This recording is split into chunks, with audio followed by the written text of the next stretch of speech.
Add as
Swift and merciful! Out of the frying pan, into the fire!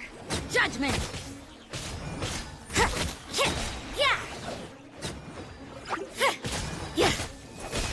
Lights out. Let's light it up! Everybody stand back! You're toast! Boba, get them! From whence you came, one with my blade! You can't run! Punishment! Yeah!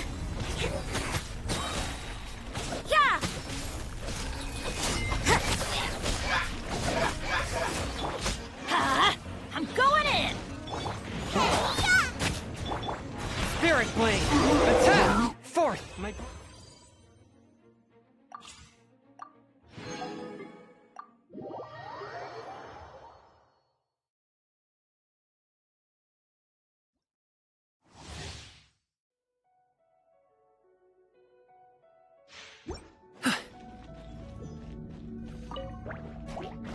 The night is cold.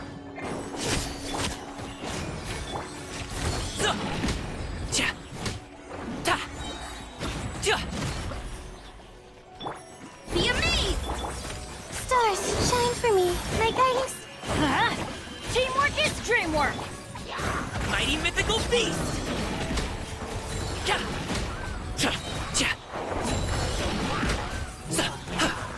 Congratulations! Sorry, pal. Hey, what give?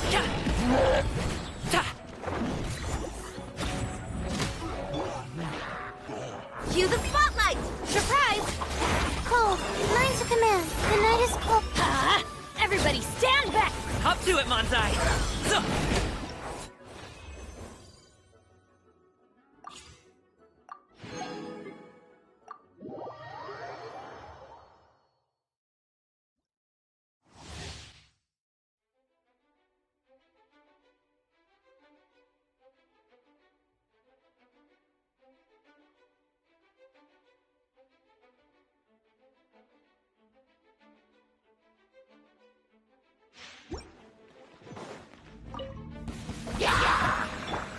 Gotta dash. Out of the frying pan, into the fire. Let's light it up! I'm going in! Let the world come alive. Eat this. Come on out.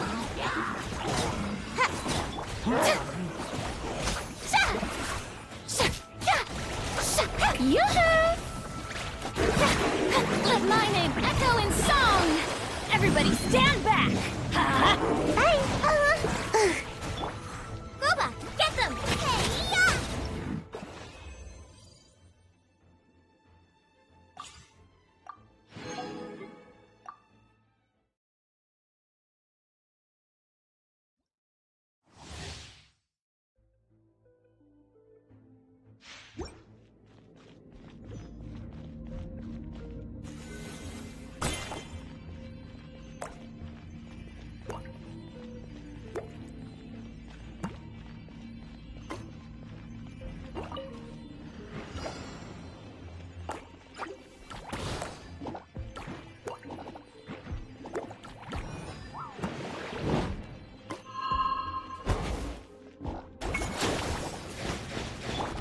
No, my sword!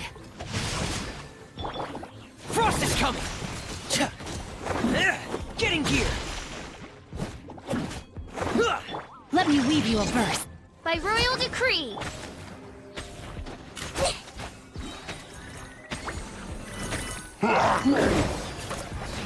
That wasn't very nice. He might feel a little prick.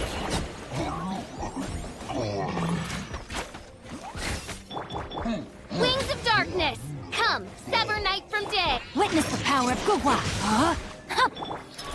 Commencing cleanup! There!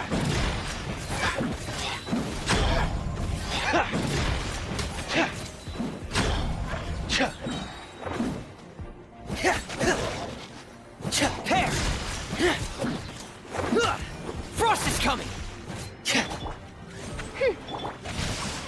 Let me weave you a verse. Get in gear! Dead reckoning!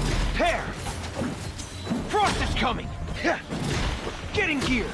Don't be nervous, just relax. Now I'm mad. Wibbly wobbly. As you wish, mein Fräulein. Commencing cleanup! Frost is coming!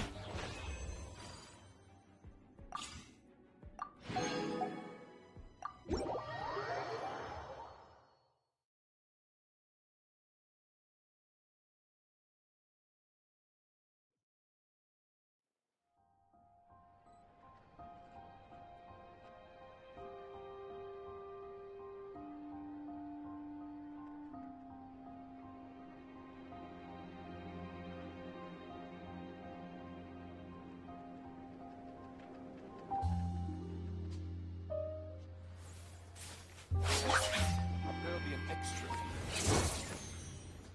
Exactly. But none of them believed me. I'll think about it.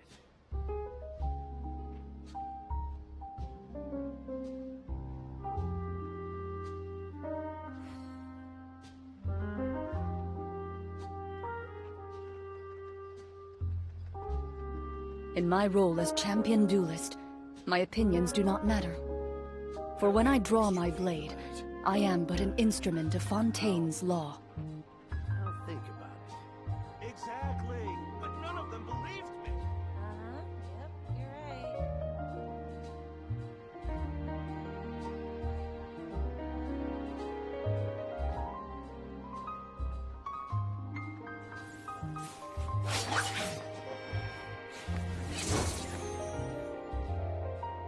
There'll be an extra fee for that.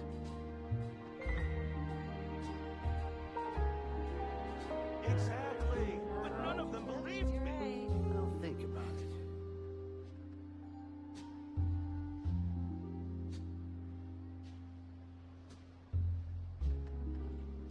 A duel is a battle of wills, and the sword an extension of the duelists.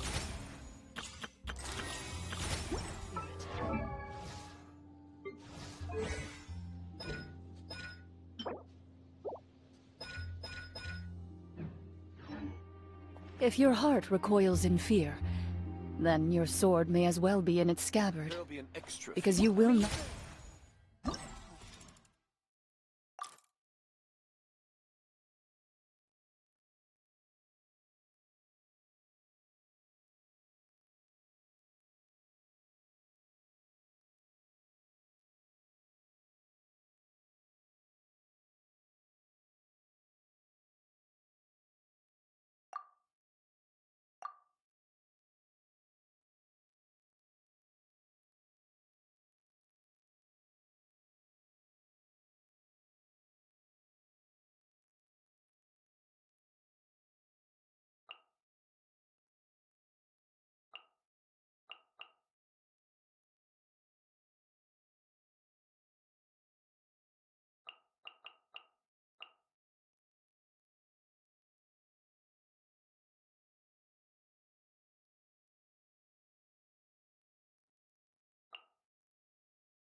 Shine down!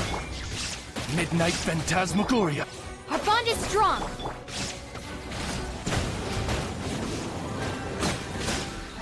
Be sanctified.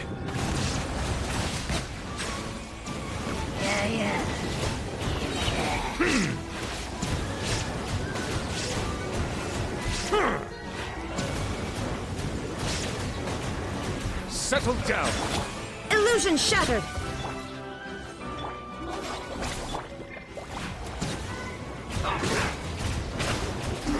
Let the mighty be humbled.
Silence! Shine down!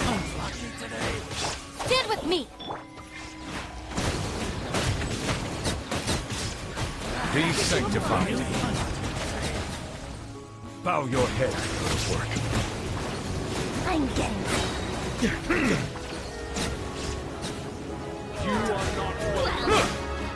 I'm getting sick. Now you're testing. Silence! Let the mighty be humbled. There is no escape! Odds revealed by... Our bond is strong!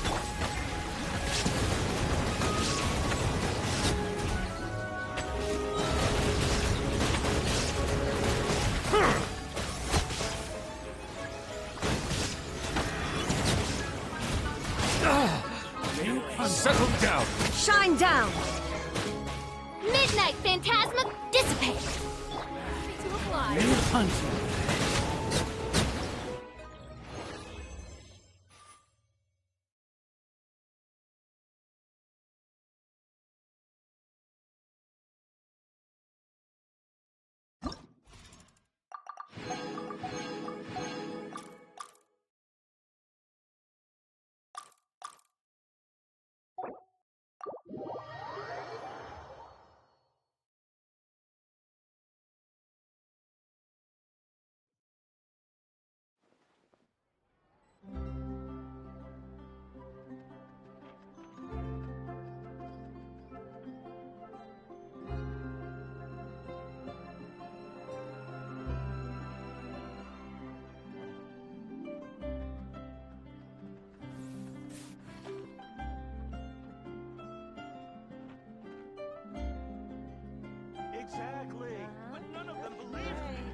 There'll be an extra few.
Another test subject. Gather!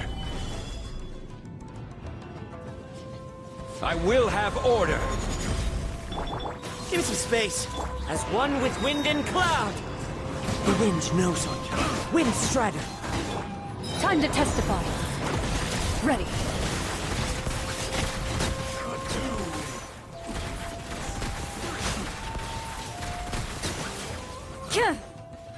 Excuse me?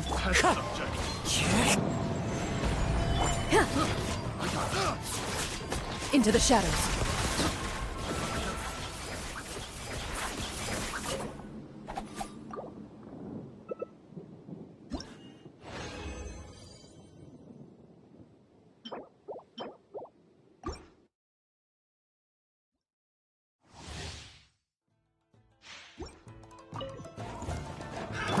Another test subject. Stabilize! Order guide you. Give me some space. Wind Strider. Clouds high. The birds call. Hunt them down. Ready.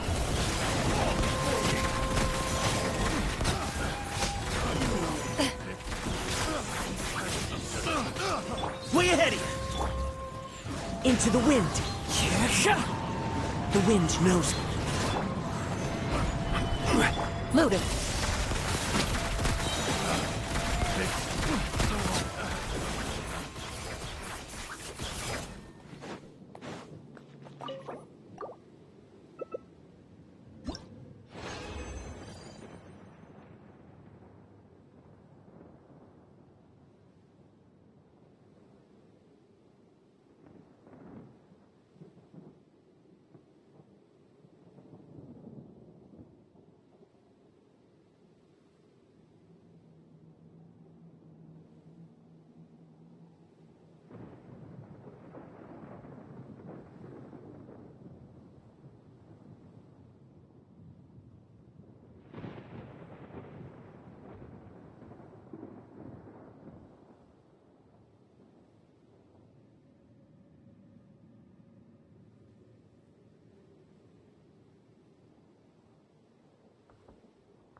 Solidify!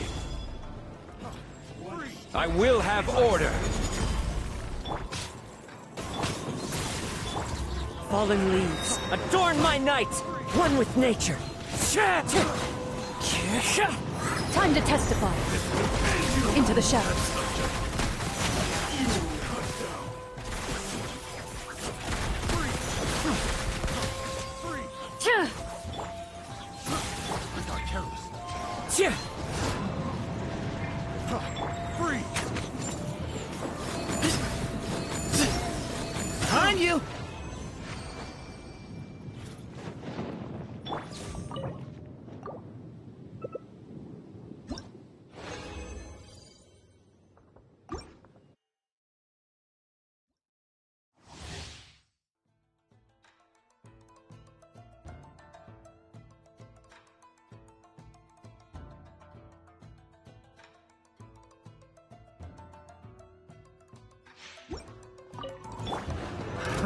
Another test subject. Stabilize! Order guide you! Give me some space. Clouds high. The birds call. Into the wind. Wind strider. Where evil lurks, shoot on sight.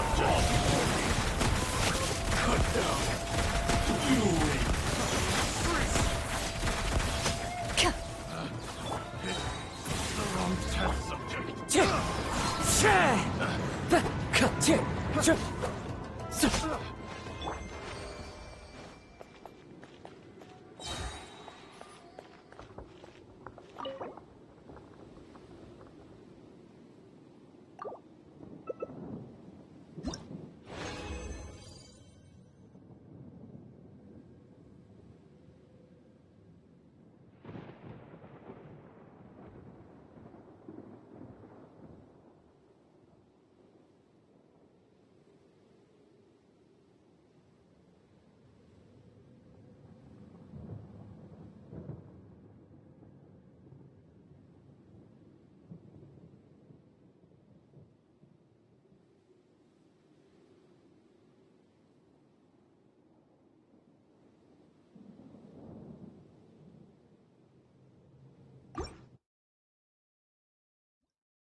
I've faced many opponents in my duels.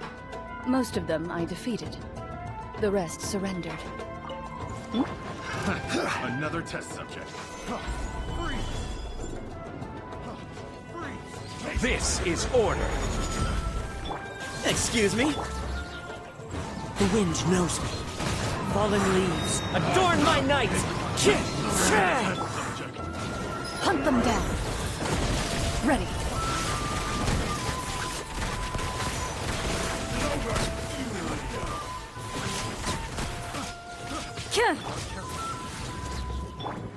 One with nature.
Loaded.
Let's get down to business.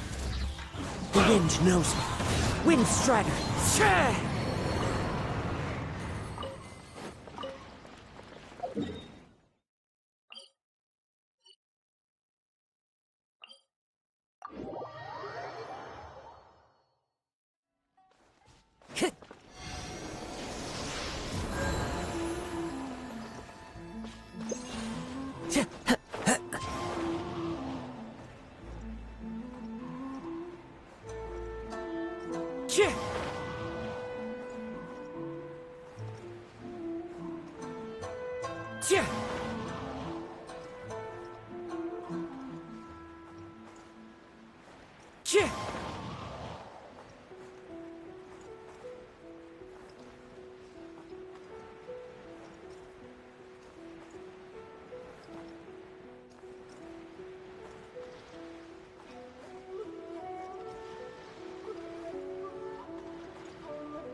It's my lucky day. Into the shadows.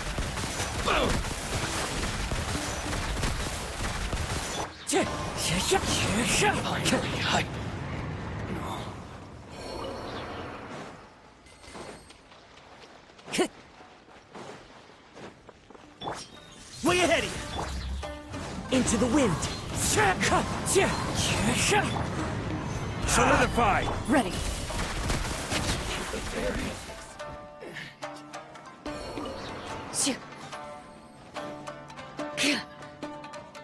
There's more!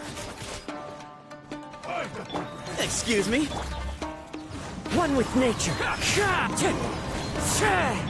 Time to testify. Loaded.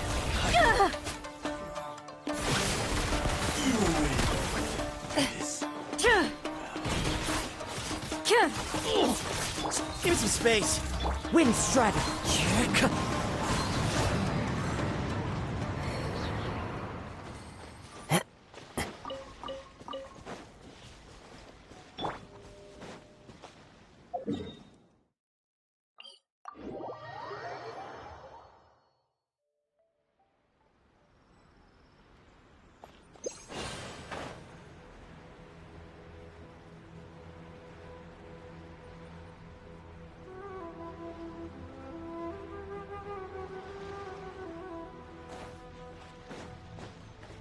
Let's get down to business.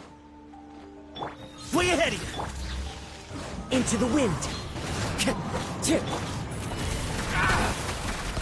Finally,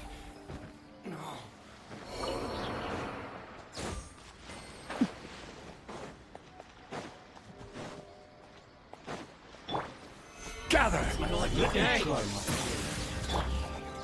One with nature! Ready. Finally, this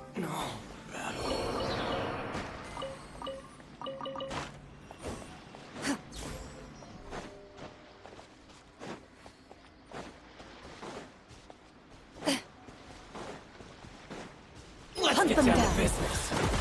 Into the shadows. To the very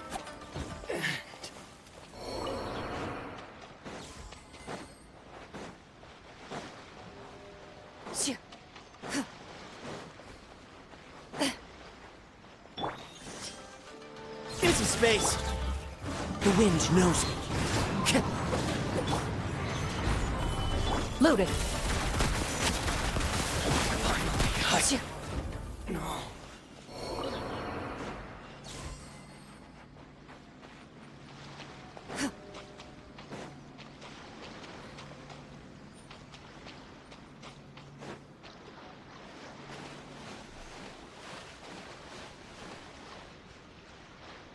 It's my lucky day. One with nature. Wind strider. Clouds high. The birds call. Ready.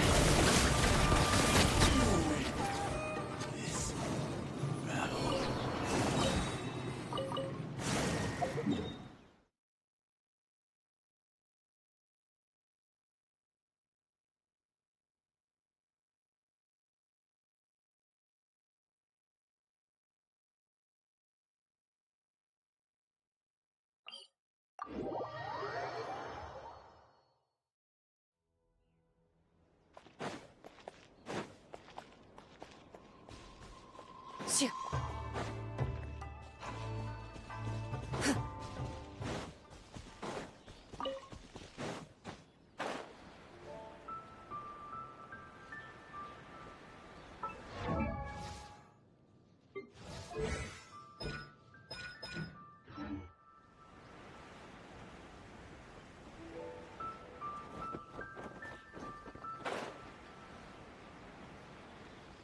Kyah.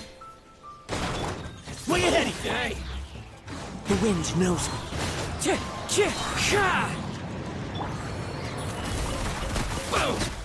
Ugh.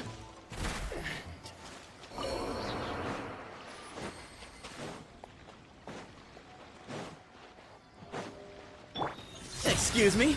Kyah. Shoo.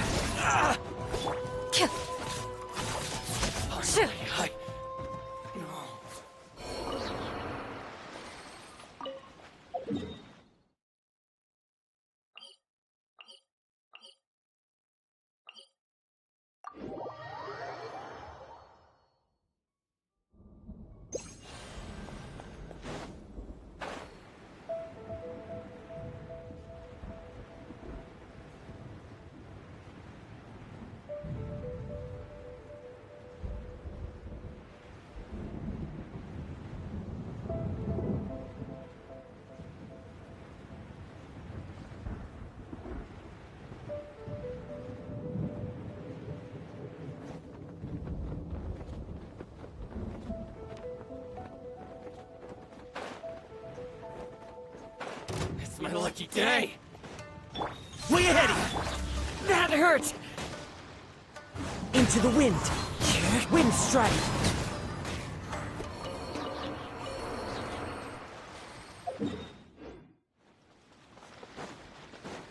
Shoo.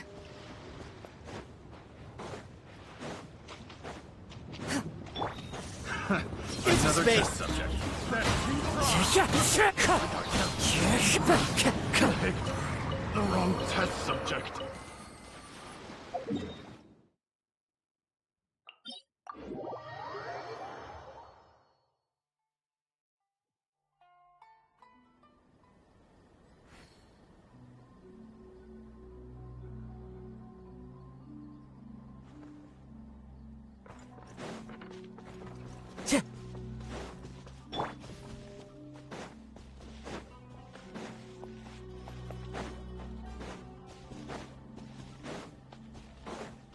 Shoo.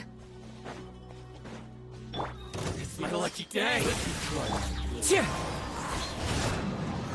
One with nature.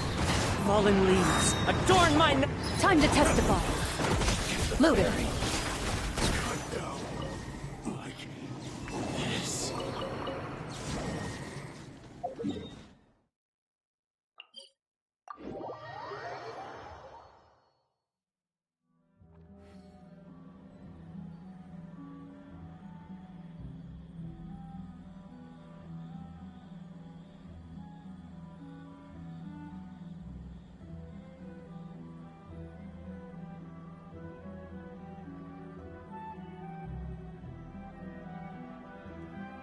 In my role as champion duelist, my opinions do not matter. For when I draw my blade, I am but an instrument of Fontaine's law.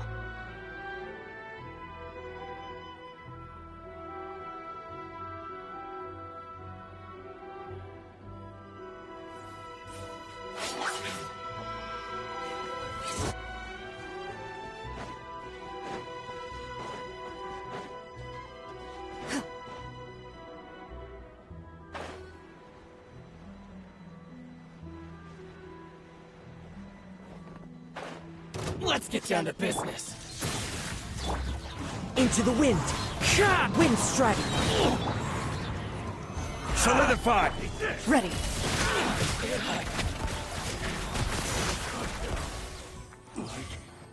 This.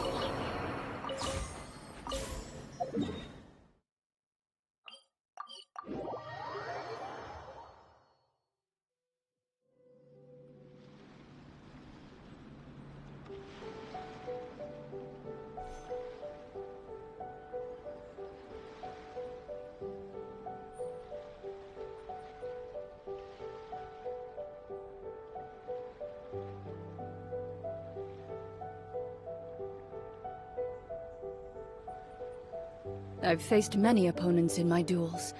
Most of them I defeated. The rest surrendered.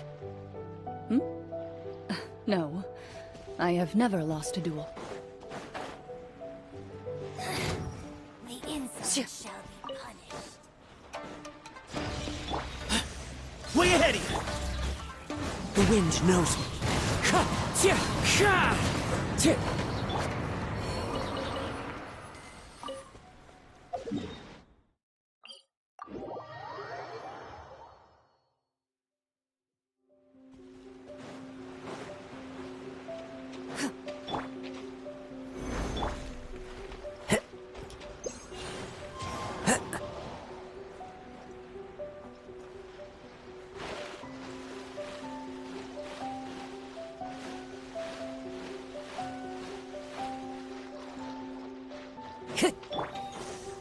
Let's get down to Space! business. Let me try. One with nature! Wind strike! Finally. Into the shadows. Like this.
Loaded.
This shop looks popular today.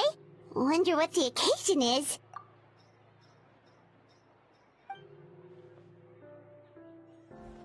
Butterfly Dew Cosmetics now on sale. Huh, looks like it. Oh, Sigewinne's here too! Hey there, Sigewinne!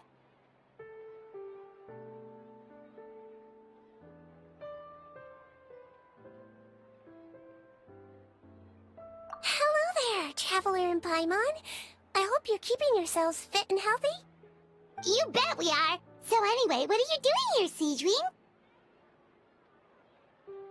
The Duke insists I take regular vacations in the Court of Fontaine. This one just so happened to coincide with a promotion for a new skincare product, so I came over to take a look. I like to keep up with the latest industry developments when I can, to help me with my magazine articles. Wait, you write? For a magazine? Which one? It's called Beautés en Fleur, and it's run by the Fontaine Beauty Association. I've done lots of articles about skincare for them, using the pen name Maritime Flower. Oh, wow! You're a Maritime Flower? If Paimon's not mistaken, you're one of the leading figures in the Fontaine Beauty Association!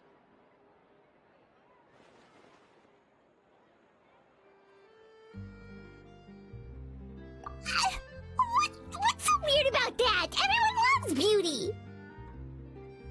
I really like this role. The staff at cosmetic shops are always so polite.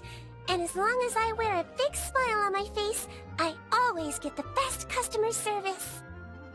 Well, they sure don't want to make an enemy of the Maritime Flower.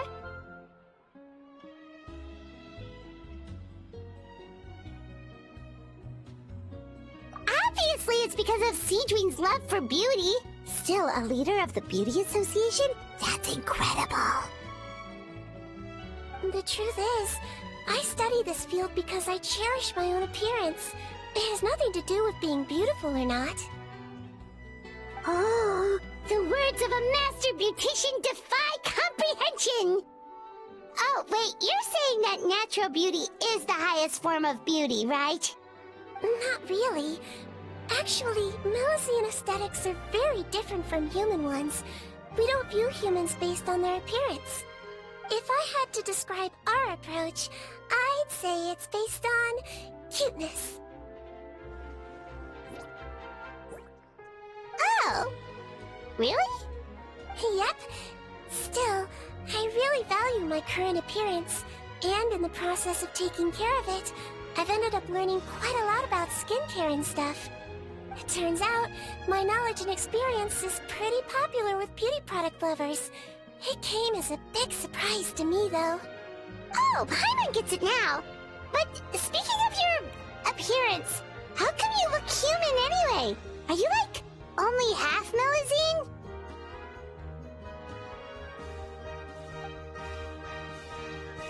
Ooh, wait, sorry. That was probably really offensive, wasn't it? No, I don't mind. I'm not mixed, though. I made a decision to turn myself into this form a very long time ago. If you're interested, I could tell you the story. A shape-shifting story? Oh, heck yeah, of course we're interested!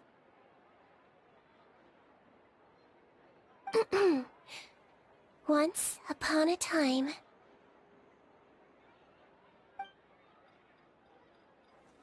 Long ago, humans rejected Melusines, and Melusines feared humans. There was one Melusine who became fascinated with human medicine, but no human wanted her help. And there was one girl who liked Melusines, so no humans would make friends with her. So, the Melusine became the girl's friend, and the girl became the Melusine's patient. Your checkup's all done. You're still in perfect health. Thank you, Dr. Melusine. In this game of doctor and patient, a friendship was born. Then, one day, the girl fell ill, The Melusine was the only doctor to arrive on time, but the adults sent her away. Scram! Melusines can't be trusted! So just because I'm not human, I can't save my best friend? In desperation, the Melusine approached the frightening witch. She begged and begged until she got a reply. If you take this potion, concocted of sin, you will gain a human face and grow human limbs. But then, you will lose everything that attracted this friend of yours to you in the first place. Can you accept that? The Melusine did not hesitate for very long.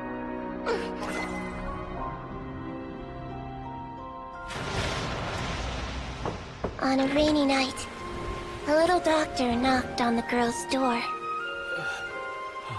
The doctor wore a hood and raincoat, maybe to protect her from the rain, but maybe also to hide a secret. The little doctor held the girl's hand and treated her illness, just as she had so many times before.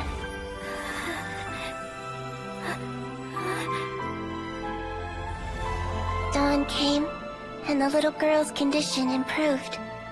But the little doctor was long gone, for she knew her friend would never recognize her again. And so, since then, I've lived my life in human form. Most people who know me just think I was born this way. Ooh. A witch? A potion? Why does this sound like a fairy tale? Trust me, it's a true story. Must be the way you told it then. It just sounds so...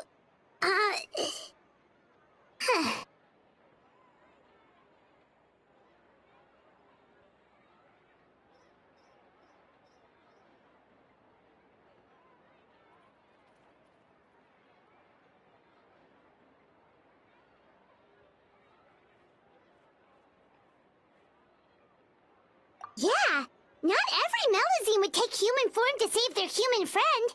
That must have been a huge decision. Treating patients is a doctor's duty. We must always find a way, even when the going gets tough. Ugh.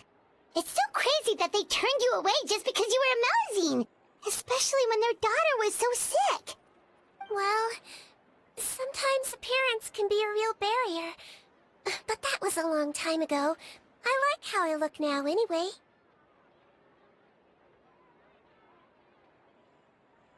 Paimon too! You're super cute this way. Attention customers! Thank you all for waiting.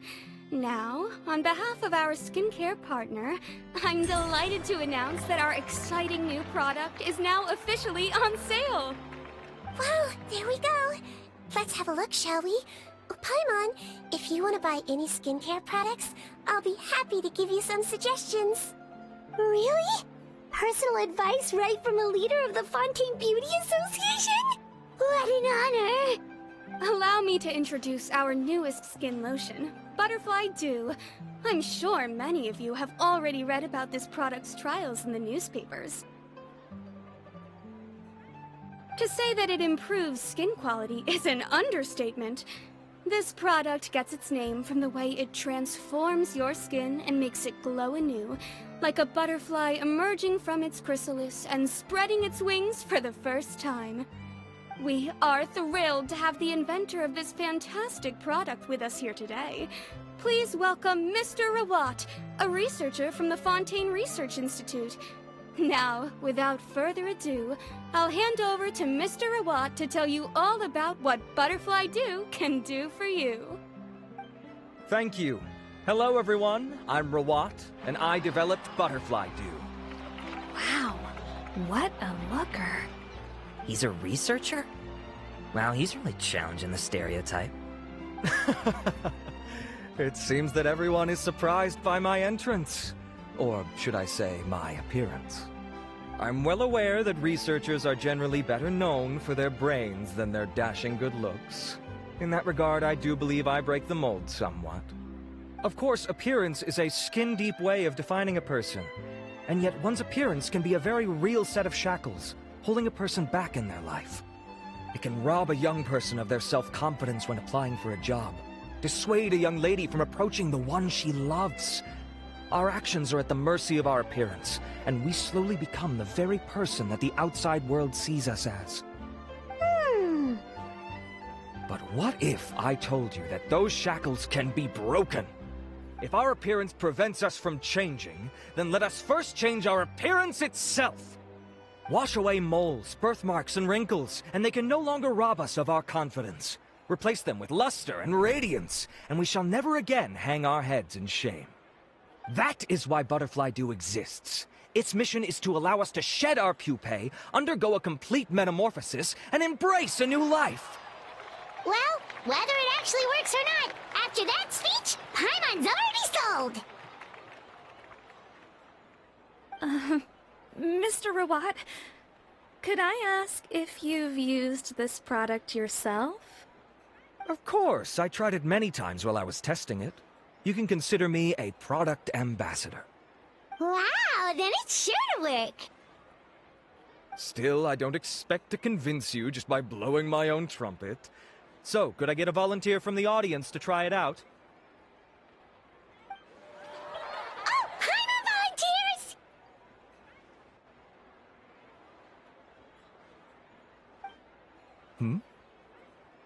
Oh! What an honor! It appears we have a giant of the Fontaine Beauty Association here with us. In that case, Miss Sigewinne, could we seek your most expert opinion on this product? Sure. Whoa. Is that Romaritime flower? They say she's the pickiest user of skincare products in all of Fontaine. Here you go.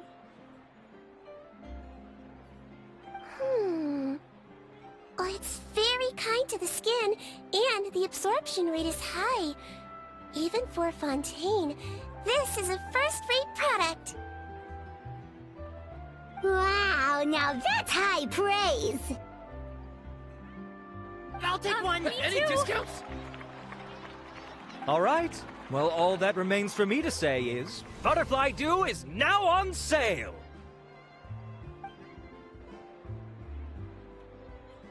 Think we should buy a bottle too?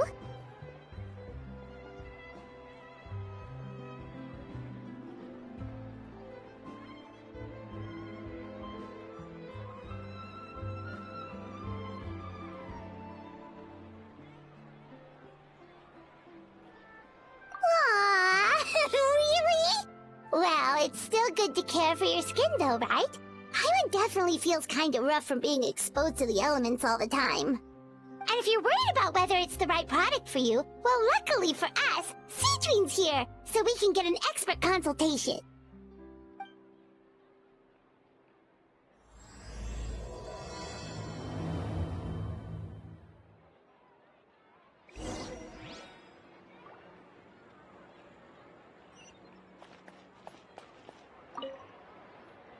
It's an honor to receive such high praise from you. To be honest, I was also hoping you might be able to point out some flaws in the product so I can keep improving it. With most skincare products, the pros and cons only become apparent with long-term use. Yet, this one has instant benefits, improving skin quality without any obvious side effects. It's one of a kind. Don't worry though, I plan to keep using it, and I'll publish regular reviews in Beauté's en Fleur. You can read my thoughts there. All you need to do is subscribe. Oh, I was hoping for a more casual conversation, but you are a beauty association leader after all. I understand if you want to keep this professional. Sigewinne! Oh, excuse us, Miss Beauty Expert, but do you think this product is a good choice for me and her? Wait, are you the renowned traveler? That's right, and by her side, the equally famous Paimon. Well, I don't normally handle customer questions personally, but since it's the traveler asking, allow me to make an exception. Butterfly Dew is made for all skin types, so no matter who you are, you can rest assured that it will be kind to your skin. If anything, it might be marginally more effective on Fontanian's skin, but other than that, it works the same on everyone. Why would it work better on Fontanians? In the interests of protecting my trade secrets, I'm afraid I can't answer that, Miss Paimon. Alright then. How about a friend discount? Save yourself the trouble. I'd be greatly honored to have both of you use my product. Here, take 2 bottles for free. Yay! Paimon's private fund survives! I can see why you might think that, but please don't misunderstand. This gift is simply a token of my esteem. There's no business motivation behind it. To me, finding new customers for Butterfly Dew is about meeting kindred spirits, fellow admirers of physical beauty. I consider it a labor of love. Admirers of physical beauty? Eesh, that's embarrassing to say out loud. It sounds so shallow. It's nothing to be ashamed of, Miss Paimon. Most people claim to desire inner virtue, but it's still physical appearance that turns their heads. This is a fact of life. It's only natural for people to desire to become beautiful. And that's exactly what inspired me to choose this research direction in the first place. You're right. Everyone loves beauty, don't they? Look at the time. My apologies, but I have other things to attend to. I'll leave you with these 2 bottles of Butterfly Dew, and I look forward to seeing you again. Paimon, I'd say there's no need for you and the Traveler to use this product for now. Why? Is there a problem with it? The quality is fine. I just think there's room for improvement.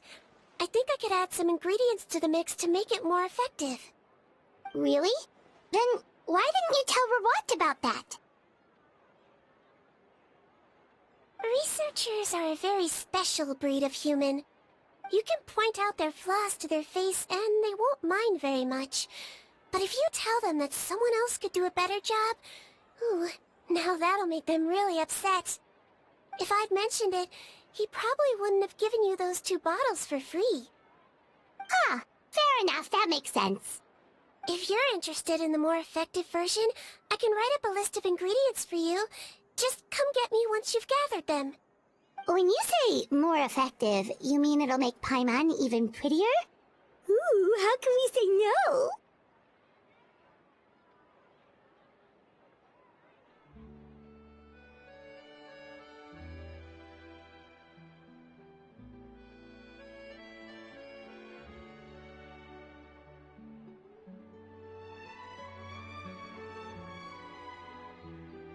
As for me, it's probably time I got back to the Fortress of Maripede.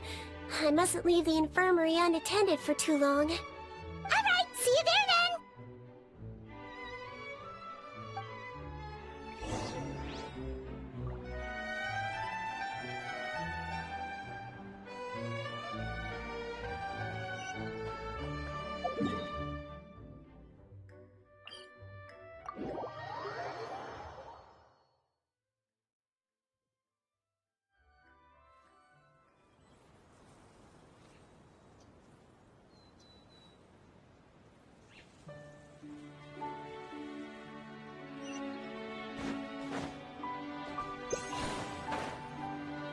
Just up ahead, Traveler!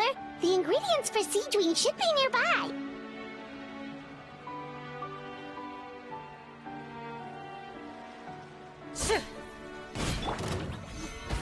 Order guide you. As one with wind and cloud! Shut!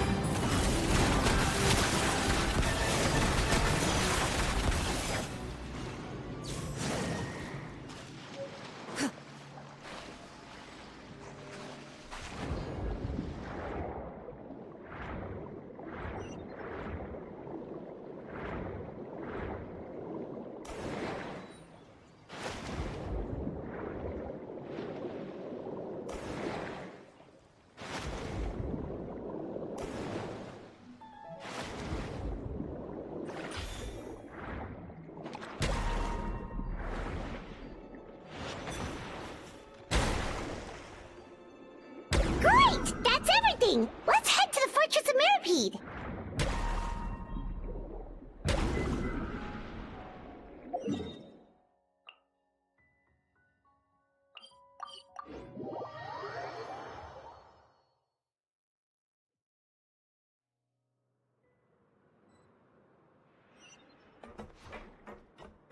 Ready.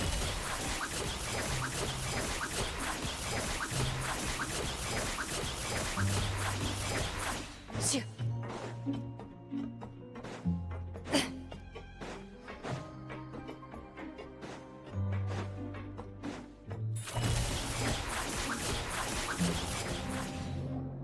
Whoa, the infirmary is packed.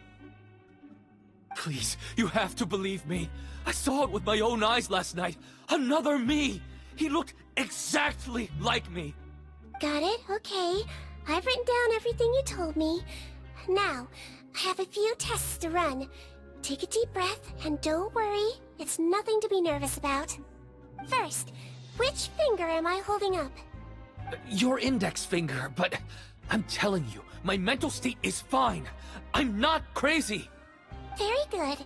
Now, on to the next. Hey there, Your Grace. It's been a while, huh? Ah, it's you two. Indeed it has. I would offer you some tea, but I'm afraid the timing is unfortunate. Duty calls. No worries. Actually, we were looking for Sigewinne. Do you, know what all of this is about? This inmate came running to the guards in a panic, claiming to have seen his exact doppelganger. A doppelganger? Doesn't that just mean someone else kinda looks like him? And that's what I thought when the report first reached my desk. But we've inspected our records. No one even vaguely resembles him. Considering how certain he is of what he saw, I could only surmise that he's having some mental issues. So I brought him for a medical evaluation. Alright, very good. Take a sip of water and rest for a bit. Evaluation complete. I couldn't find any symptoms pointing to a physical condition. I see. So do you still believe there's more likely to be an issue with his mind than his body? I have to assume so for now. Psychological issues are more difficult to detect. At this stage, we can at least confirm that he is in command of his cognitive faculties. The rumor mill will go crazy if word of this gets out. Guards, take him to the ward for a period of observation. The Marechaussee Phantom has requested my cooperation on a case, otherwise I'd deal with this myself. Sorry for the trouble, head nurse, but I'll have to leave this to you. No problem, Your Grace. I'll add him to my observation list. By the way, we have a couple of guests here who have made the trip just to see you. I imagine it must be important. You probably won't need to add them to your observation list, though. Oh, Traveler! Paimon, it's you! Hey there, Sigewinne! It's actually not that important, but... I'll be in my office if you desperately need me. Goodbye for now. Okay, bye-bye! So, Sigewinne... Would you mind waiting for just a moment? I have another patient to see. Just find an empty bed and take a seat. I won't be long. Oh, sure! Sigewinne, we've brought him. And he seems to have taken a turn for the worse again. Okay, don't panic. Let's start by sitting him down here. Paimon had no idea how busy it can get for Sigewinne. Maybe now's not the time to ask for her help with skincare.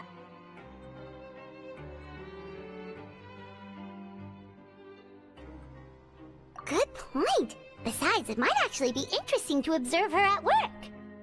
Well, this could hurt, so I suggest you take a deep breath first. Did his face melt? What happened to him? It's anyone's guess.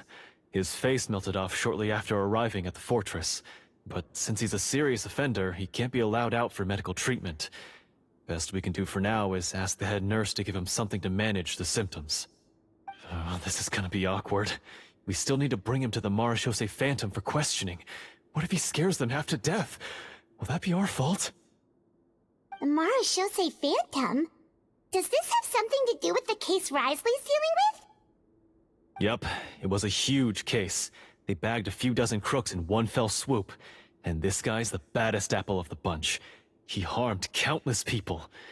And now, it looks like it's all finally catching up with him. You done gawking? Not yet. I need to check the severity of your ulcers to decide the right dosage. Don't worry. We Melazines have a very different sense of aesthetics from humans. To me, you just look like a little kitty with slightly scruffy fur, but still just as cute. Don't patronize me. Do I look like a kid to you? Just give me the meds and let me out of here. I already missed my cell. Hey, lose the attitude. You dare talk back to our head nurse like that again, your days are numbered. Oh, it's fine. Okay, I'm going to apply the medication now. Tell me if it hurts, alright? Look how nice Sigewinne's being. And he still talks to her like that? What a nasty piece of work. Can I leave now? Wow, not a peep. Oh, what a brave little guy. Thank you, Sigewinne. And I apologize for the trouble. So, Traveler, Paimon, did you bring the ingredients? We did, but we don't want to interfere or anything. You're busy saving lives here. Oh, don't be silly. I agreed to it, didn't I? Just hand me the ingredients, and I'll make some time to whip it into the improved version for you. Take a rest here if you want. Or, if you're not tired, I hear they're holding a new pancreation tournament in the administration area. Or alternatively, is there anything we could help you with, Sigewinne? That's right! Let us help you out! It's the least we could do! Good point. Kind-hearted humans start to develop guilt if they accept free help from others. Don't worry. I'll take a look at my schedule. I'm sure I can find something to treat this condition. I gotta warn you, though, it'll be tiring work. So I suggest you take a break first, then come back and see me when you're ready.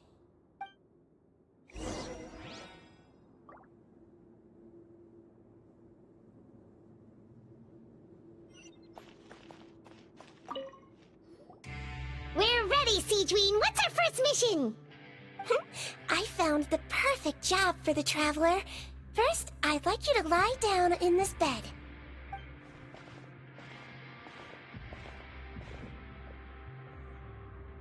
What for? I need you to pretend to be sick. What?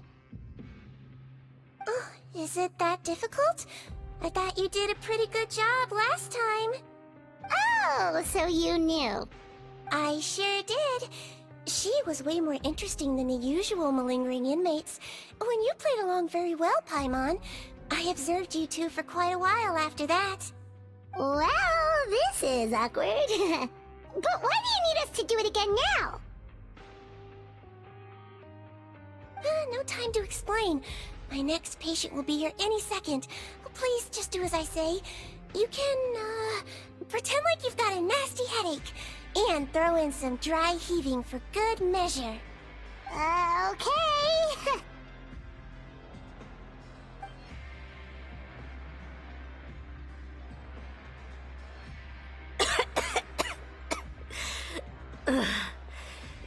Hey, Duck. It's me. I'm only here because my mom won't stop pestering me about it. So annoying. Well, your mother has enough on her plate with a busy job. Well, the last thing she needs is to worry about you being sick as well. I know. I shouldn't treat the place like a playground. Shouldn't go swimming in the lower levels where we join up with the sea, because it'll give me a cold and distract her from her work. I thought I'd be able to have some fun here at the fortress for a few days, but it's always, don't do this and don't do that. All right, sit yourself down and I'll take your temperature. Your fever still hasn't gone down. Well, here's your medicine. 1 cup for starters, and we'll see if it helps. But Doc, it's so bitter. Do I really have to drink it? I mean, I'll be fine, right? I've got an uncle who caught a cold, his fever went away on its own after a couple days. Can't you just write me a note saying I'm on the mend? I just need something to keep my mom off my case. I sure can. You're a very brave boy, after all. Huh? Brave? What makes you say that? Well, if you want to rely on your own immune system to clear up your fever, oh, then you'll have to tough it out like this young lady.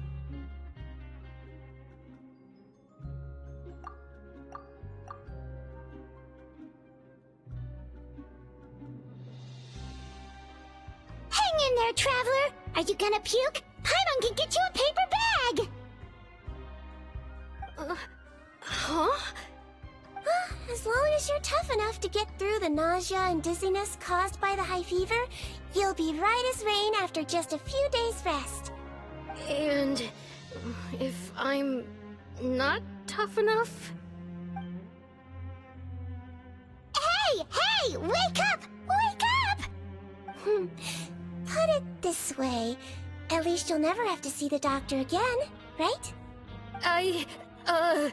I think maybe I'll take that medicine after all, if that's okay. Oh, of course. Here, it's still warm.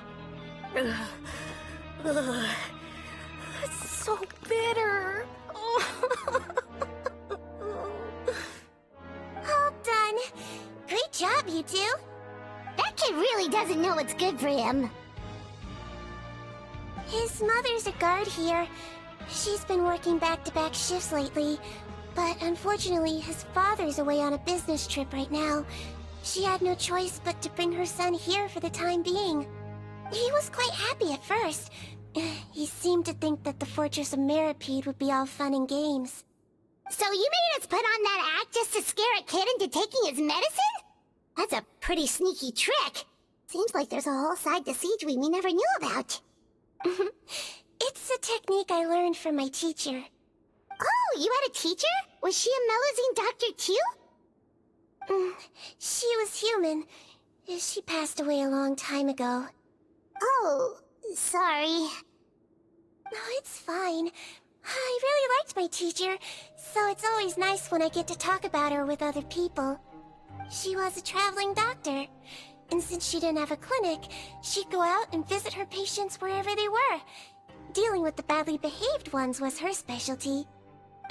She used to say, if you can scare the little brats into taking their medicine, you won't have to hear them wailing and screeching when their condition gets worse.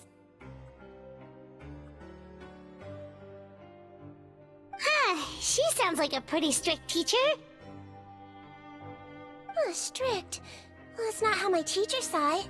She thought of herself as terrifying to kids. Strange way for a doctor to describe themselves. Now Paimon's curious to know what she looked like.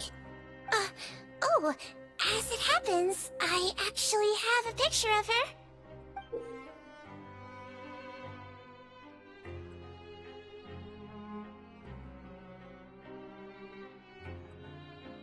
Oh, wow, yeah, okay, that'll terrify the kids. Yep. All the children she treated thought she was a witch. Why does it almost sound like you're envious of her? Oh, because I am. If she was here, all the children would take their medicine without any need for tricks. A doctor who looks like a witch. True, they wouldn't dare try anything funny with her around. Oh, me, on the other hand, it's hopeless. Children aren't afraid of me at all. That's actually a good thing, you know? Oh, my next patient should be arriving now. Would you mind lending me a hand again? Sure thing! On to the next mission!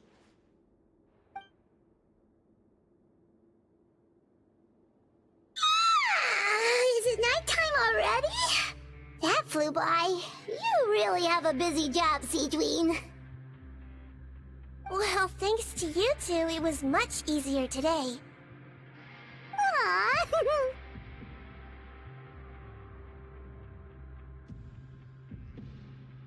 Should we get some rest? It's getting pretty late. Oh, there is one last thing. I have to keep it confidential, so I usually leave it till after everyone's clocked out. Confidential? Are you sure you can tell us? Well, it's fine. You're not living here anymore, so it's okay if you know. All it is I have to prepare some ingredients to make healthy meals with. Wait, you mean those healthy meals?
My patients refuse to eat any healthy meals I prepare in front of them, so I have to prep the ingredients in secret, then let the chef at the Coupon cafeteria handle the rest.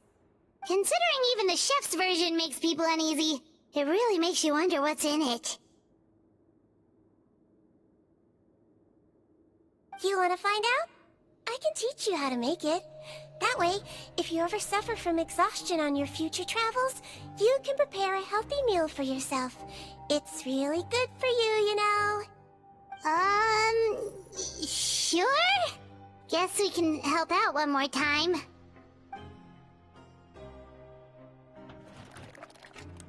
The ingredients are ready. Now, put them on the table and add them in the order I tell you. First, we add this special slime condensate, stir it thoroughly, then pour it in. See that? It adds elasticity. It looks just like tasty jelly, doesn't it? Yeah! Yeah, it really does! Until you remember it's slime condensate. Next up, xenochromatic crystals. You want to crush them up into a fine powder, like powdered sugar. Wait, are those from Fontimer Aberrants? Are you sure they're edible? Finally, we'll need some high-protein meat. Frogs are an excellent choice. You just need to clean their innards, and then you're left with some lovely, tender meat. Oh! Frogs. And we're done. All that's left now is to pack them into lunchboxes and hand them to Walsey. Yesterday in the production zone, I noticed an inmate who's been working for 2 days straight. That means it's a healthy meal for him tomorrow. Sigewinne really does have the inmate's best interests at heart.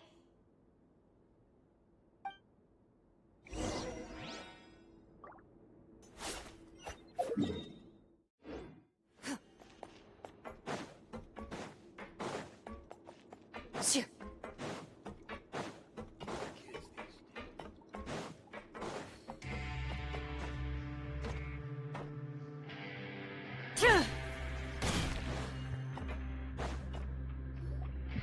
Ah, head nurse. Got some extras for me? Just the one today. The serial number's on the lid. Sounds good. I'll make sure it gets delivered. Sounds like they're talking in code. Thanks for your help.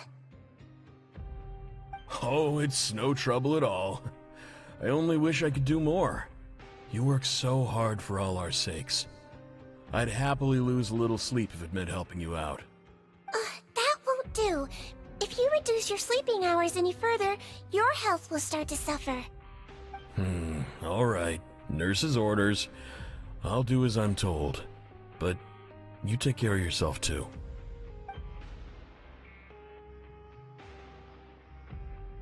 Well, I'm done with work for today.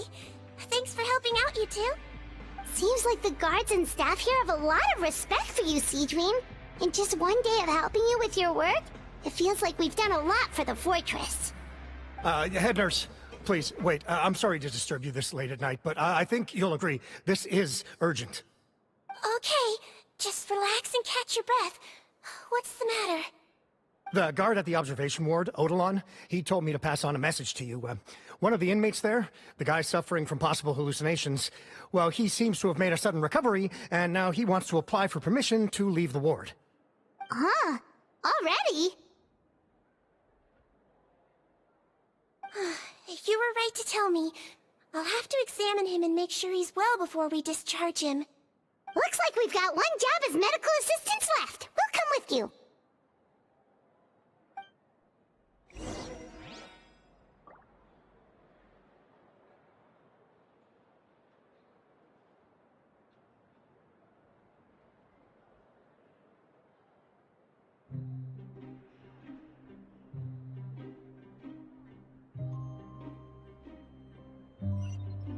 Grab yourself.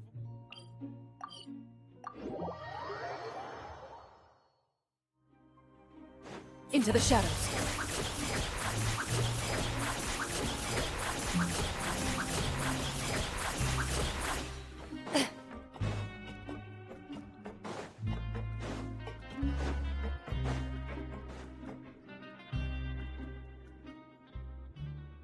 Ah, head nurse, you're finally here. I'm so sorry for all the trouble I've caused you, but I believe I've now made a full recovery. After giving it some thought, I'm sure that I was probably just seeing things. Stress-related, I imagine. I'd been working long hours, so I definitely wasn't in the best state of mind. I totally understand. Still, I have to give you an examination before I can discharge you, okay? So, take a deep breath and don't be nervous. It'll be the exact same procedure as we did this morning. We can start whenever you're ready. Again, so sorry. I was in such a state this morning, I barely recall anything. would you mind taking me through it again? Oh, not at all. It's a lot to remember. First up, we have a little cognitive test. Just concentrate and you'll be fine. To start with, which finger am I holding up? Your pinky.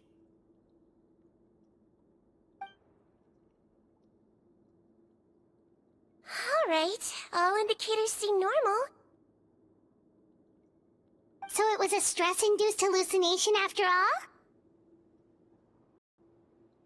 Well, we've certainly had previous cases of mental illness caused by overwork, which is why I carefully observe everyone in the production zone. I wonder how I managed to miss the signs this time. Please, head nurse, you shouldn't blame yourself. I'm just still adapting, that's all. Pushed myself too hard, and I guess I couldn't take it. Thanks for looking after me. I'll be as good as new after a good night's sleep. And if you can give me the okay, I know I'll sleep better back in my good old dorm. It can be difficult to relax in an unfamiliar environment. Alright then, you can leave the ward. I suggest you take 2 days off to focus on your recovery. I'll take you off the observation list for now, so you're officially discharged. Great. I can't thank you enough, head nurse. Mr. Odilon, could you escort him back? Of course. I'm on guard duty in the administrative area tonight, so nothing will go wrong. You have my word.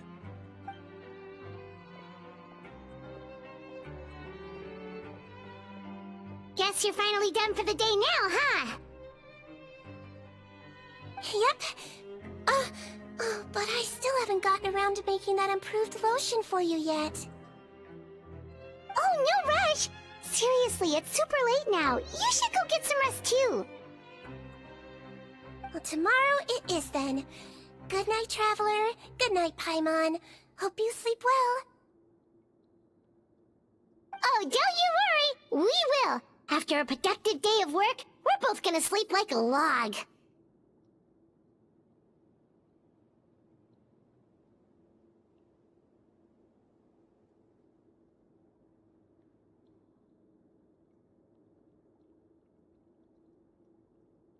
Yeah, sleep tight, Sigewinne. See you tomorrow.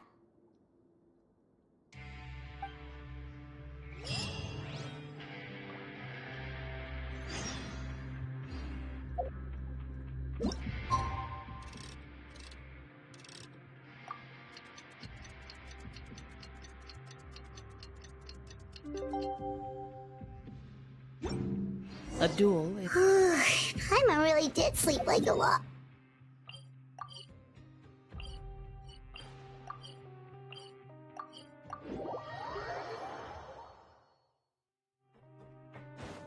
Loaded.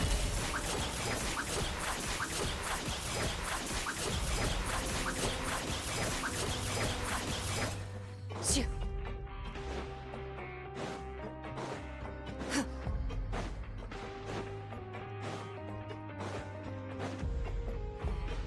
Shoo. Whoa! How is the infirmary even busier than yesterday? Good morning, Traveler and Paimon. I have a few people here for a checkup, so you might need to wait for a while. No problem. Anything we can do to help?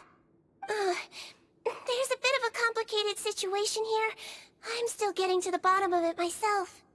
You have to believe me. I'm telling the truth. You're in a medical facility. Keep it down. Please, listen to me. I'm not Gascon. I'm Uy. You're a horrible liar, you know that? We get all your mugshots with the arrest warrants. It's clear as day that you're Gascon. You mean because of the way I look? I don't know what happened. I just woke up like this. Then you guys dragged me in here for an interrogation. I brought you here to figure out what's going on. If you truly are the victim of an injustice, yelling isn't going to achieve anything. At most, it'll delay your vindication. All right. I get it. This is nuts. Yesterday's interrogations went fine, and now this. Morning, Your Grace. What's going on?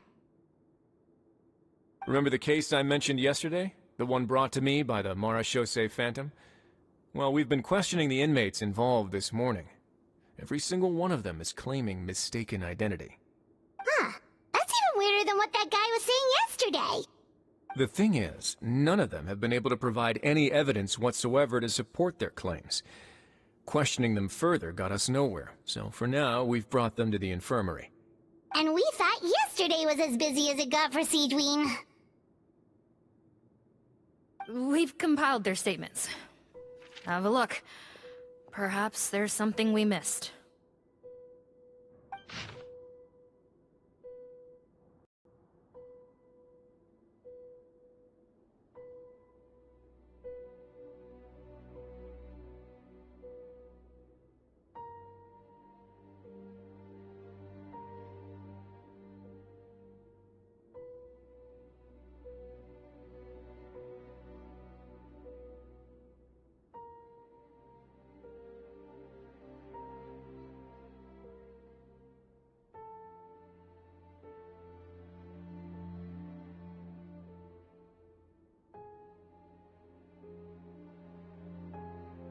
Wait. Release? Interesting. The inmates they spoke of in their statements appear to all be due for release today. I noticed that too. If that's their plan, they're underestimating us a little. Every serious offender claims that there's someone else who just so happens to be due for release today. And they're expecting us to go along with that. All the more reason to be cautious. Lumberzar, check the release list for today and make sure no one gets processed. We're gonna need an excuse, though. Just say we're out of forms, and that we're furiously printing more as we speak. I'm on it. It's conceivable that our group of serious offenders somehow found a way to switch places with inmates who are about to be released, so they can walk out right under our noses. We did consider that possibility. But I mean, just look at them. They match the warrants, period. How could there have been a switch? Only if they're dead ringers for the inmates due for release, I suppose. I gave you that name list yesterday to assist in your investigation. Did that help? Yes, the inmates' mugshots were attached to the list. The first thing I did was check for lookalikes, and I didn't find any. The only other thing that stands out to me is that their voices sound a little different today. But it's not exactly hard to put on a fake voice. Oh, really? What does our head nurse make of all of this?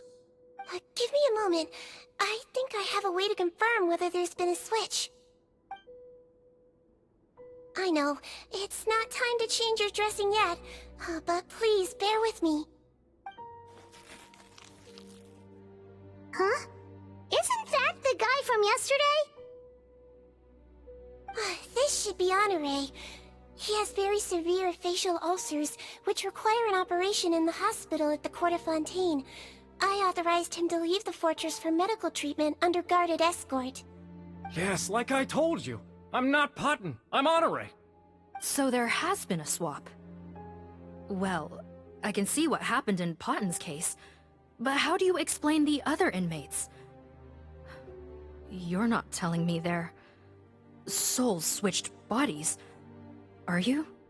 No, I believe it was their faces that got switched.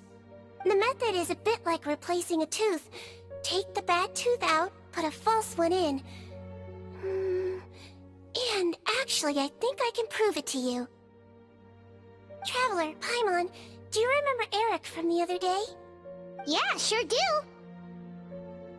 Then you can be my witnesses. To start with, please fetch the inmate who claims to be Eric.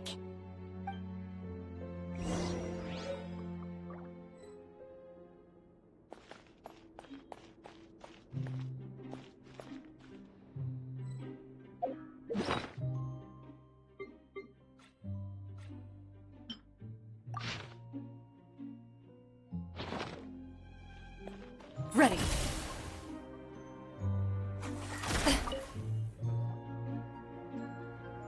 So, you're Eric? Yes, head nurse. It's me. You do believe me, right? I need to do another examination on you. Same procedure as yesterday. All right. It's the cognition test first, right? so I need to concentrate. Now, try to recall if you can. The last time we did this test, which finger did I hold up? I believe it was your index finger. But that means... Huh? So, basically, last night, the Eric who said he saw another him suddenly recovered and applied to leave the observation ward. Sigewinne did another test before letting him leave, but that time, she held up her pinky finger. Huh? I don't know about any tests last night. There was nothing to do in the observation ward, so I went straight to bed. Then I somehow woke up in a high-security cell. Well, in that case, there is a reasonable explanation for the strange events of the past 2 days. So, what exactly happened? The gang of serious offenders wanted to break out of prison, so they identified a group of scapegoats, namely inmates whose terms were almost up, and planned to switch appearances with them. Last night, when Odilon was on duty, they ambushed him and had one of their group switch appearances with him using their face-swapping method. That allowed them to avoid scrutiny from the other guards. Then, once all the other inmates were asleep, Odilon spent his night shift carrying out the remainder of their switcheroo plan. However, they made one mistake. Henri changed his appearance to match Eric's earlier than he should have done, and ended up being spotted by the real Eric. Real Eric came to the guards for help, but we didn't know then what we know now, so we put it down to hallucination and sent him to the observation ward. However, since one of the gang members was posing as a guard, they simply changed real Eric's appearance and had their Eric take his place, muddying the waters even further. Right, because I put Eric on the observation list by then, and no inmates on that list can be processed for departure until I've discharged them. Hence why the imposters had to pull that little stunt to get fake Eric off the list. Yeah, it all makes sense now! The Duke cracked the case! Well, I can't fault the reasoning. But I'm afraid that we ruled out the possibility of face switching very early on in this process. Criminals altering their facial appearance to commit crimes is nothing new. In fact, one of the explicit duties of the Melusines in the Marechaussee Phantom is to identify criminals in disguise. We carefully examined all the suspects, and there is no evidence that any means of disguise were used in this case. Huh. Well then, how do we explain all this? So far, it seems more likely that the gang stole documentation belonging to the inmates due for release, and are using that to commit identity fraud. Actually, there is a potion that can completely change someone's appearance. If they use that, even a Melusine wouldn't be able to detect it. A shape-shifting potion? Forgive me, head nurse, but this is the first time I'm hearing about it. If such a potion truly existed, it would jeopardize our entire investigative process at the Marechaussee Phantom. Are you certain of this? Yes, I am. But... Please, trust me in my professional opinion as an experienced clinician. At the same time, without any solid evidence, it's pure speculation. If we can round up all the inmates suspected of switching places, then have a little talk with both sides, we might just get our answer. Yep, let's do that. Okay. Well, it was our negligence that meant we had to come and conduct these post-internment interrogations. And I know it's put you out. We'll do it your way. Your Grace, bad news. I paused the releases like you asked, but we were too late. A bunch of people already got processed 2 hours ago. I checked the list, and sure enough, it's all the people who gave statements. 2 hours ago? That's before today's interrogations began. They had this all planned out. So there really was a switch after all. They really pulled the wool over our eyes on this one. We should be able to catch up with them if we leave now, right? Not if that potion is real. They can just switch faces again after leaving the fortress. And if the Maréchaussee's Melusines can't even spot them, we wouldn't know where to start searching. Yikes! So we're at a complete dead end!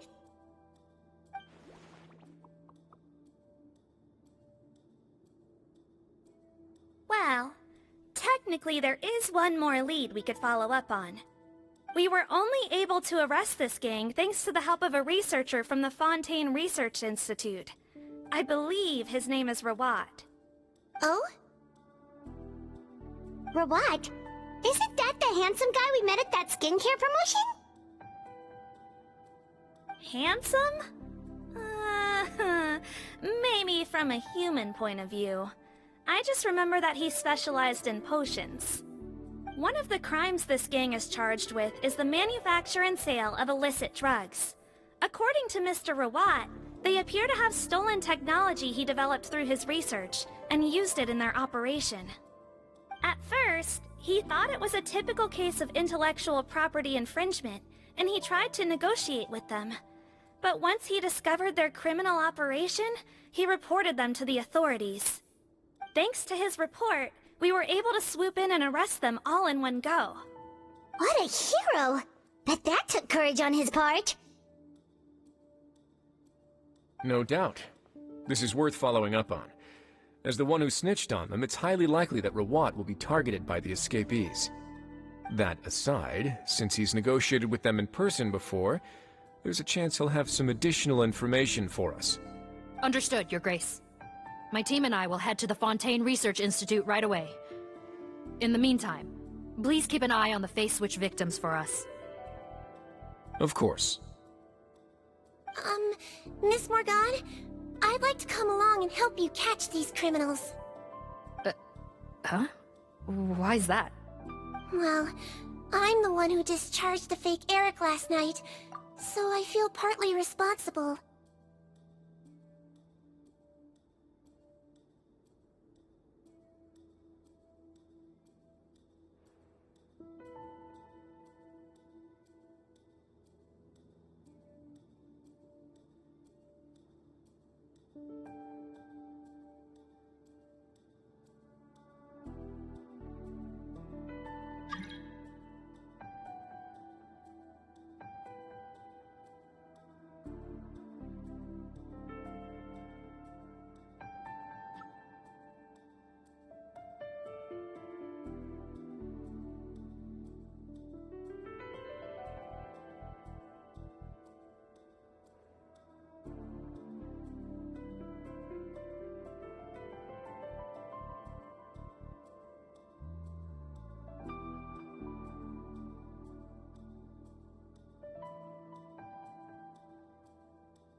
Don't say that, head nurse. Your focus was on the inmate's health, and rightly so. We can't ask you to help with arresting criminals. That's our duty. I also have a more personal reason. Cotton is a patient of mine, and if I don't get a new batch of medicine to him in time, his condition will get much worse. Look, head nurse, I completely understand where you're coming from. But arresting criminals is dangerous business. And if anything happened to you, none of us can afford to take on that responsibility. Don't worry, I can defend myself just fine. You say that, but still... If I may, Miss Morgan, Sigewinne is the one who raised the potion hypothesis, and I'm sure she has far more expertise on the topic than your team. My suggestion would be to bring her with you. And if you really are worried for her safety, then...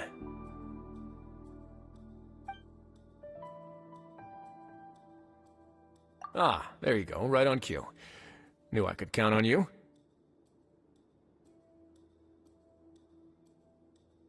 Okay. Well, since this plan has the Duke's blessing, far be it from me to refuse. We should head off immediately. Time is of the essence.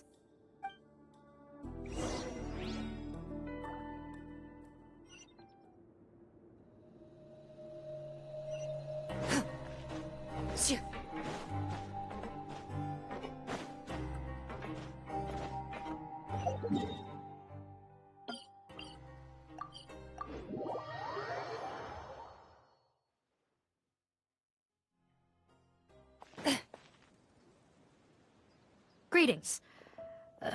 Sorry to impose, but I'm afraid we're here on urgent business, and we're gonna need you to cooperate. The Marsha's a phantom. Let me guess, you're investigating some more illegal research? Not this time, no. We're looking for a researcher. Do you know where we might find Mr. Rawat? Rawat. Oh yeah, Mr. Handsome, right? He actually doesn't work on site here very often. There's a handful of researchers in the nearby area who know him pretty well, though. You can see what they know. Just a handful? Paimon figured he'd be the most popular guy around. Well, I guess you could say he's popular, at least on a superficial level. He's blessed with good looks, so he tends to make a good first impression on people. But in all his time here at the Fontaine Research Institute, I don't think he's ever had a single deep conversation about his research with his peers. That's no way to make real friends around here.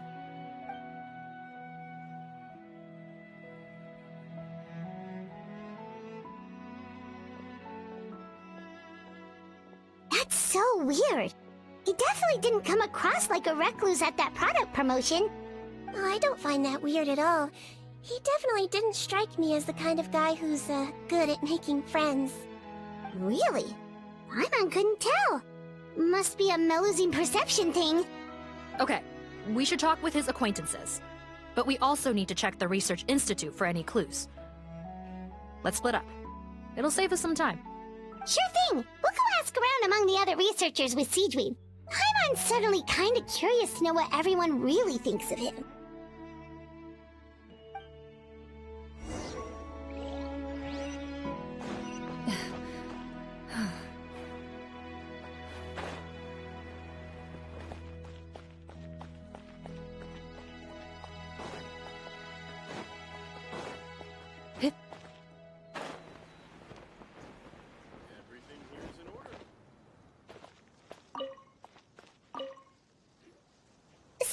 You, sir, but are you Bertram?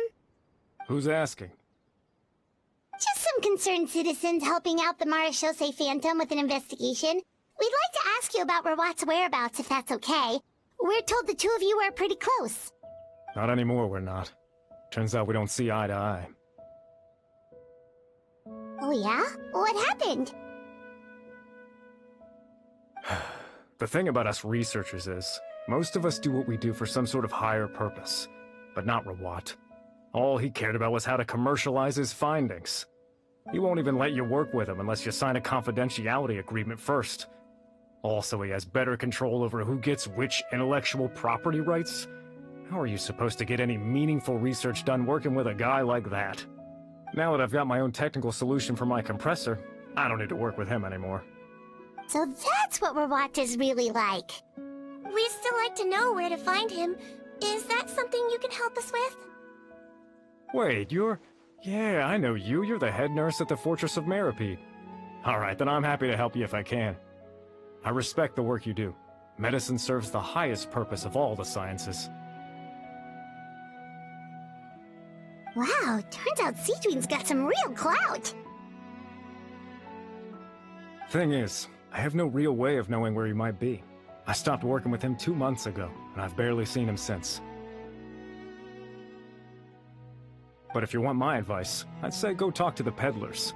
There's a few he meets with every other day or so. Maybe they know where he's at. Peddlers? Yeah, back when I was working with him, I noticed he met with them quite often. Wouldn't surprise me if they were involved in some shady business together, because it seemed like they went out of their way to avoid discussing anything in my presence. The little I overheard was about manufacturing and selling pharmaceutical drugs. Like I said, he's all about the money. Drugs? Doesn't he work with skincare products? Do those count as drugs? Who knows? I never cared to find out. He's the morgue robber, not me. Thank you. You've given us plenty to work with. Welcome. Goodbye, and may we both reach new heights in our scientific endeavors.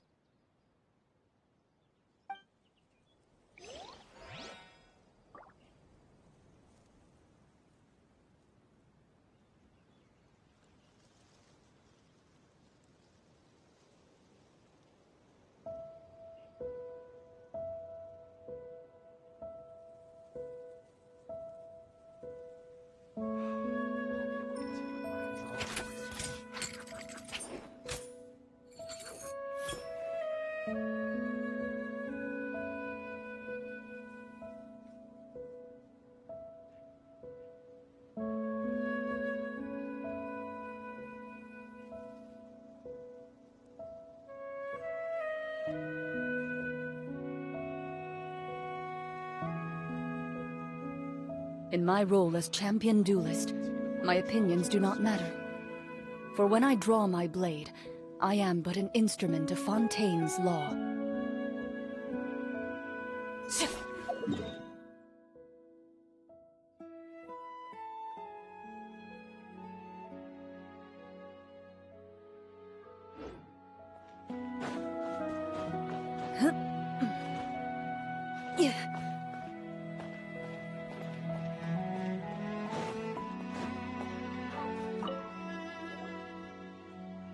Excuse us, are you Audrey?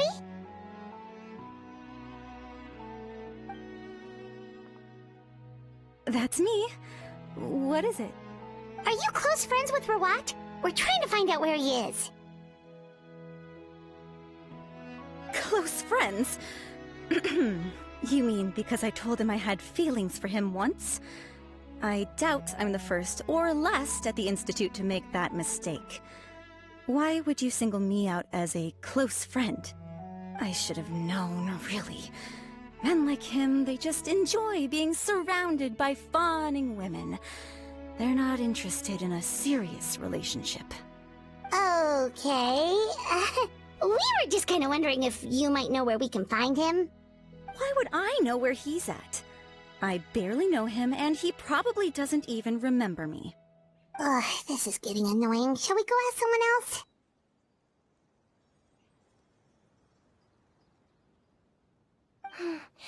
I think she knows Rawat better than she cares to admit. If we leave now, it might be a wasted opportunity. Maybe, but we're not going to get much out of her while she's in this state, are we? She's displaying symptoms common among people in love, if that's what you mean. But I know a cure. It's curable? Oh, we're still no closer to finding Mr. Rawat. Oh, by this point, he could be in grave danger. Danger? Wait, why are you looking for him again? Oh, that's right, yeah! The Marechaussee Phantom said that he's been targeted by some pretty bad people. We need to make sure he's safe. What? How has this happened? He seemed fine when I last saw him, and that was only a couple of days ago. Just happened to run into him, of course. Oh, I see. I see. Well, do you have any thoughts on where he might be right now? Okay, but this is purely out of concern for his safety. If he's not at the Institute, he might be at his mother's place. I heard she raised him alone, that they had it pretty tough financially, and these days she's housebound due to illness. He makes regular trips back home to check on her. Oh, okay. Do you know the address? Nope, sorry. I only found out the thing about his mother because it came up in conversation once. I was just trying to find out more about him, you know, so I could get to know him better. When I told him I had a crush on him, I offered to help him take care of his mother. And yeah, maybe that was a stupid idea, but did he really have to yell at me for it? It's like, fine, I can take no for an answer, but what's with the temper tantrum? Unbelievable. These guys only want to show you their charming, well-groomed exterior. They can't stand it when a few home truths shine through. Looks like her love syndrome is flaring up again. We need to find out Mr. Rawat's mother's address. Let's check with the Marechaussee officers when we regroup. Cool, sounds like a plan.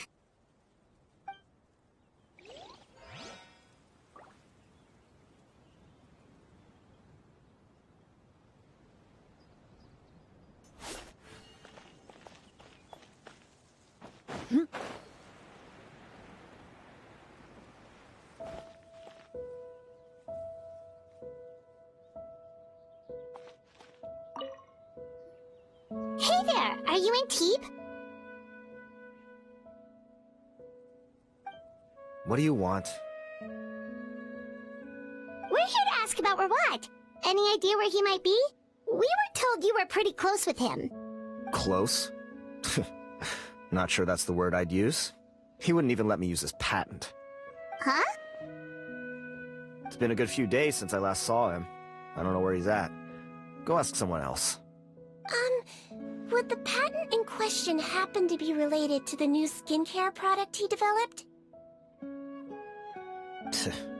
Yeah, kinda. Butterfly dew, or whatever he calls it. I heard he made a tidy sum off of that one.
Okay, now we're getting somewhere. Keep going. Most of the other researchers here focus on mechanics, energy, stuff like that. I get why he wouldn't be interested in having anything to do with them. But I'm studying coatings. There's a huge overlap in our areas of research. Why would he refuse to work with me?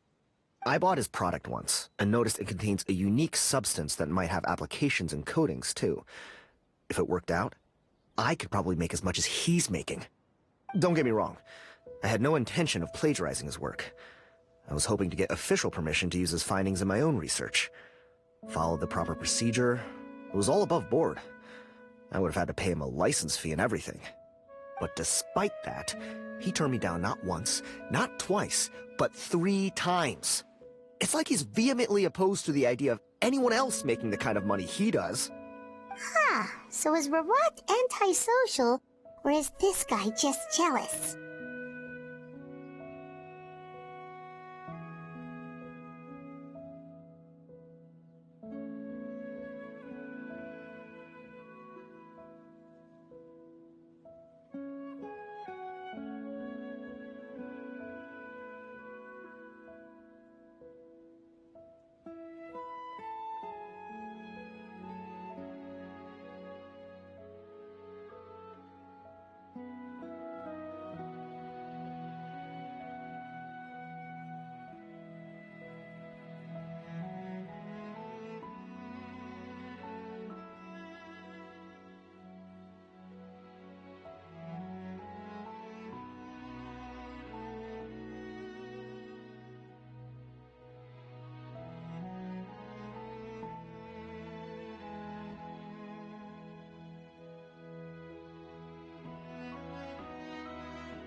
Well, it doesn't look like we're gonna get any info about Rawat's whereabouts from him. Let's go!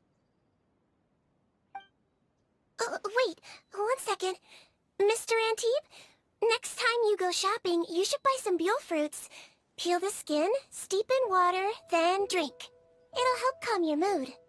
Huh? Yeah. Thanks. Well, that's all 3 researchers. Let's head back to the meetup point.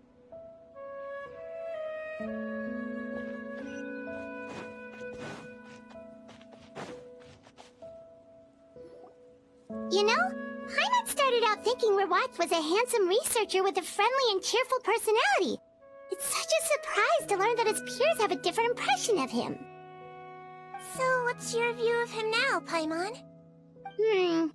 A handsome researcher whose difficult upbringing turned him into a profit chaser with a chip on his shoulder? So your thoughts about his appearance haven't changed at all? Well, his looks are kind of a big deal, at least in Paimon's opinion. How did such a handsome guy end up being so antisocial? Even with his difficult family background, it just doesn't make any sense. You can't judge a person solely based on their appearance. Head nurse. Traveler. I assume you've spoken with the researchers. What did you find out? Bertram mentioned Rawat's involvement with some pharmaceutical merchants. Do you know if he's registered any pharmaceutical brands? Since he was a whistleblower on such a huge case, I ran a background check on him. I don't remember there being any brands under his name. How strange. If he was so focused on commercializing his research and averse to sharing his technology with others, why wouldn't he have registered his own brands? Maybe he and his business partners needed to avoid public scrutiny? You think he may have colluded with the gang? Well, the The crime was manufacture and sale of drugs, and that would certainly be in his wheelhouse.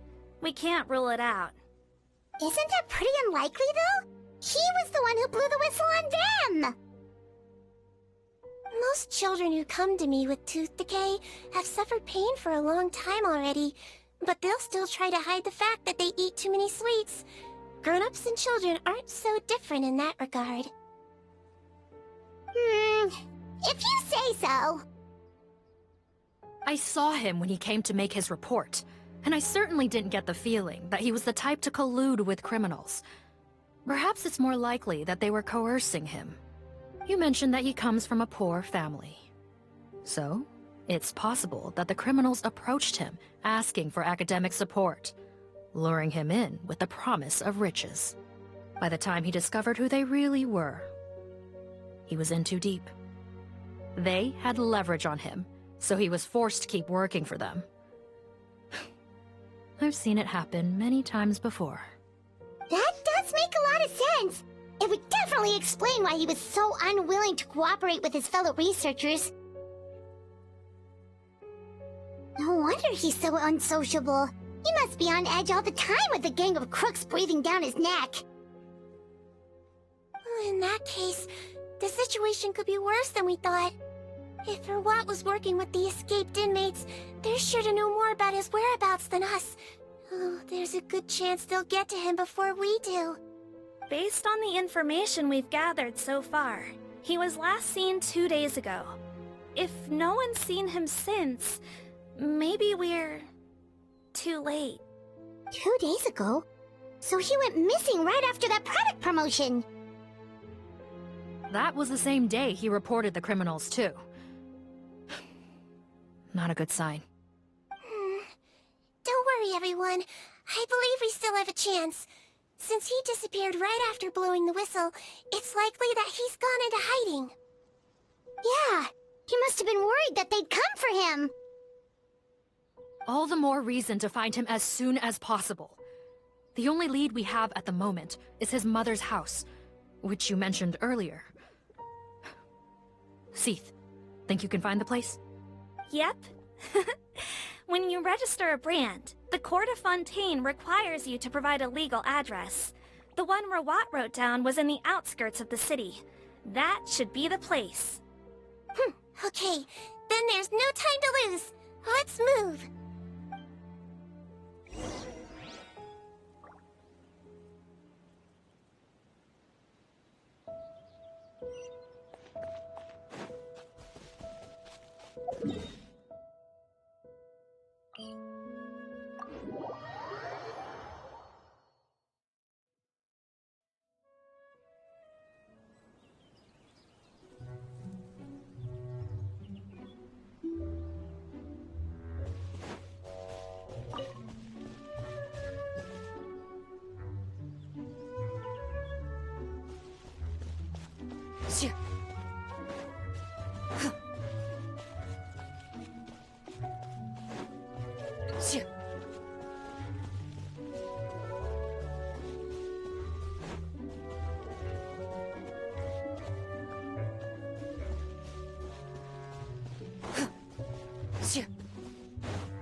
All right, this should be the house.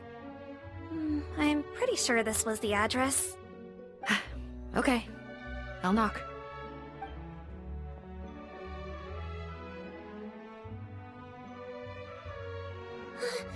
Sounds like whoever's inside has restricted mobility. Oh, it seems serious. Oh, what's the fastest way to get this door open? Break the door down? No, I'll handle it. Let the expert deal with it. There'll be a mountain of paperwork if we damage a citizen's property.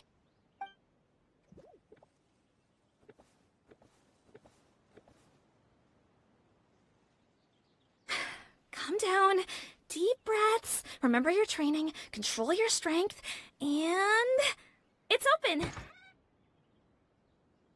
Seath, take a few people and lie in wait. Keep your eyes peeled for any activity around the house. The Traveler, Head Nurse, and I will go inside.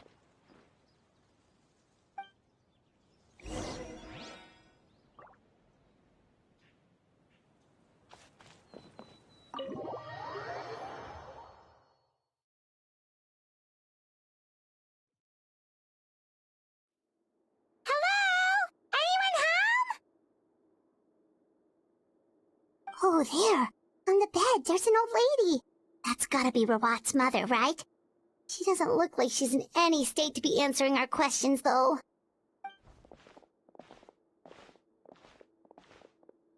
We could try, but she is very ill. We mustn't force it. Well, doesn't look like Rawat's here. She's the only one we can talk to. Yep. Allow me. Hello, ma'am.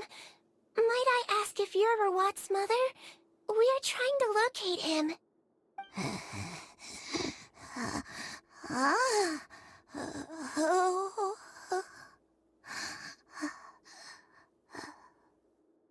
Hard of hearing, perhaps.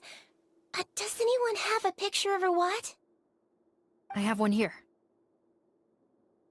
I'd like to show you a photo, ma'am. Is this your son? Do you know where he is?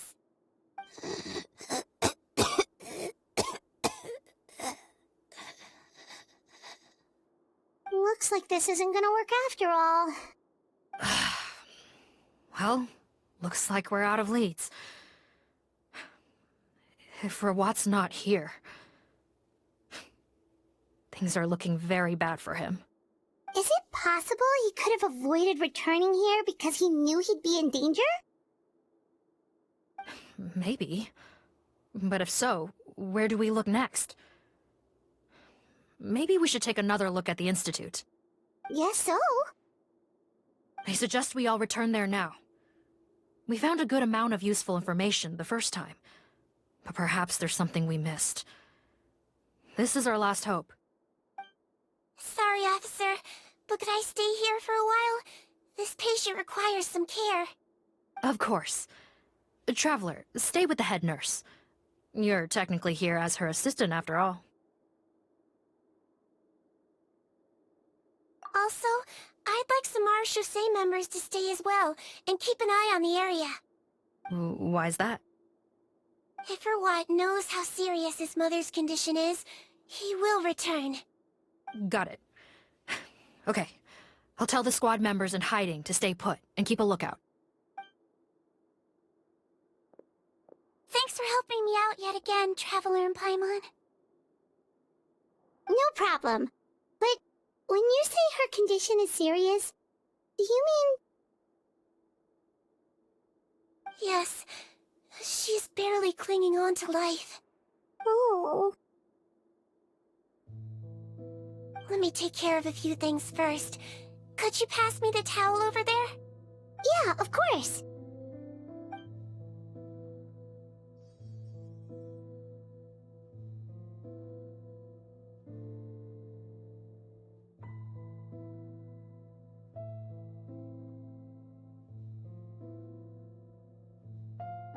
I can tell that her family has tried a lot of different treatment methods, including some very expensive medicines.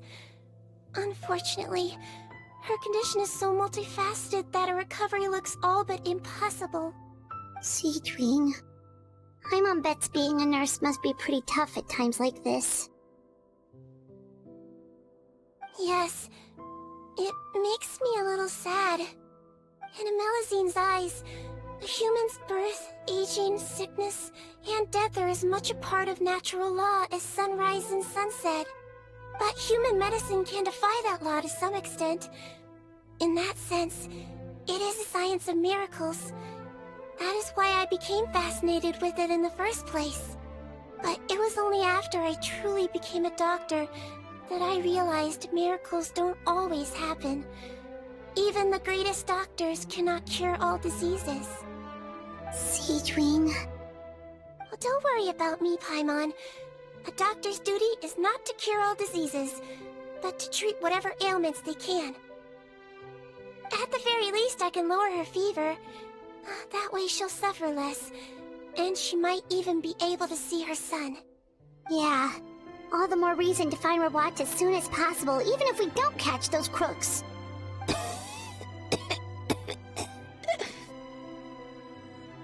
Oh, her fever is getting worse. Could I get some hot water? Sure, we're on the case.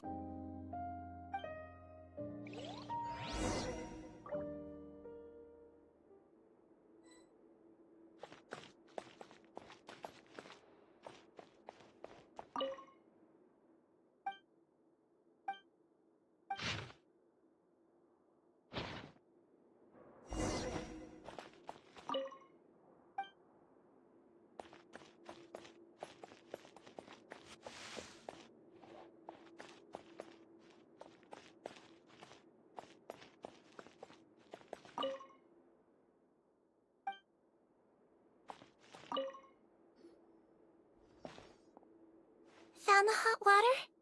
Sure did. And look what else we found. Judging by this journal, it seems like Rawat has a private lab. There's a good chance he could be there right now. We gotta go tell Officer Morgan right away. Oh, that's great news. But hold on just a moment. The wet towel is ready. I'm giving you another injection. Are you feeling better now?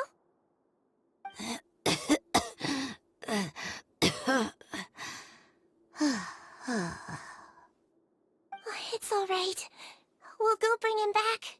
Please hang in there. Thank you.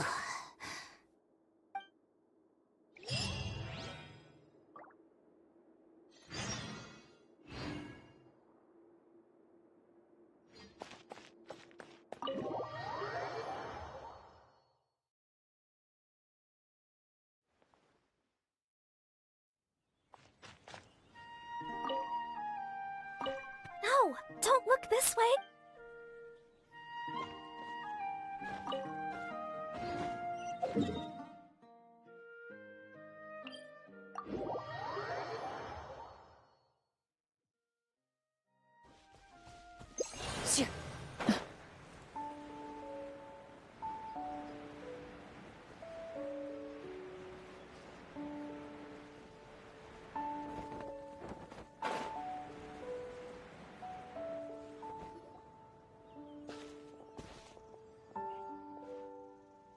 It's Officer Morgan! They're already here!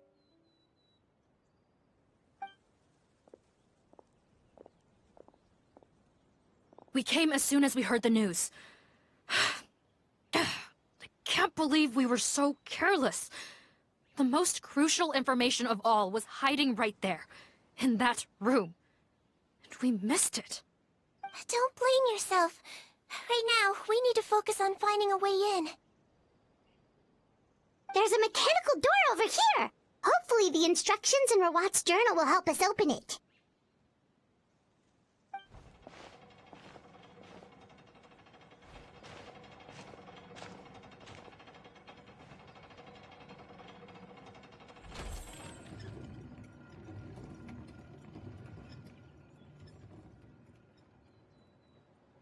It's open. Let's go in.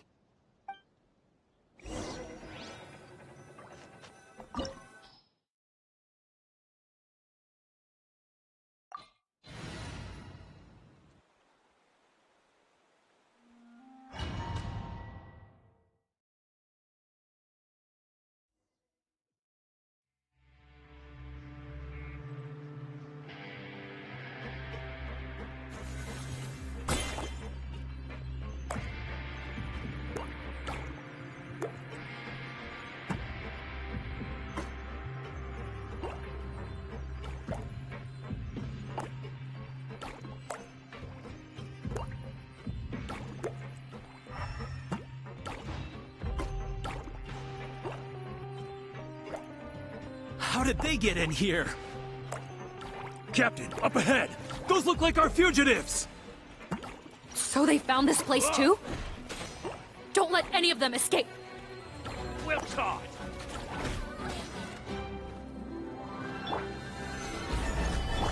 Way ahead of you! Into the wind!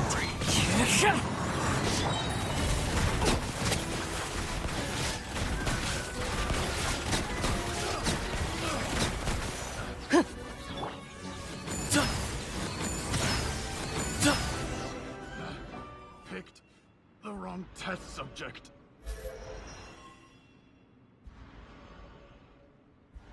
Captain, according to our list, many of the fugitives aren't accounted for.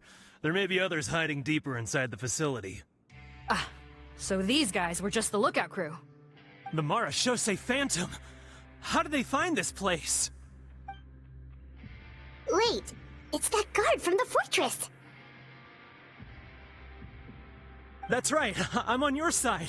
I mean, the Duke sent me. What's the matter? Some sort of mix-up?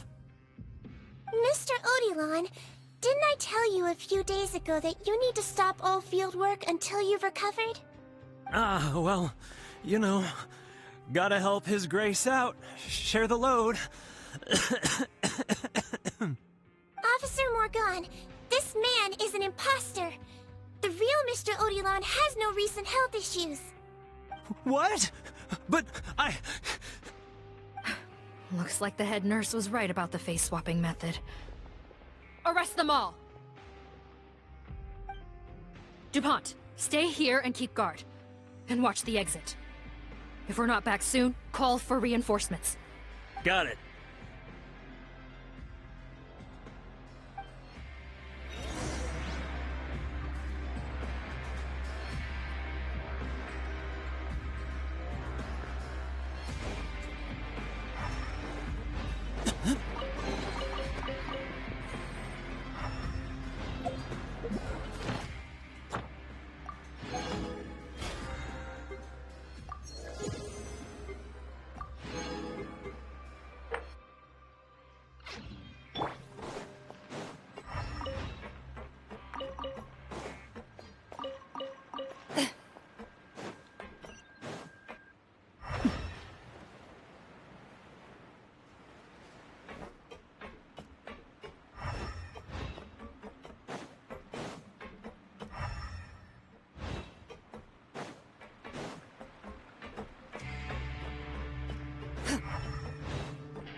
So many jars.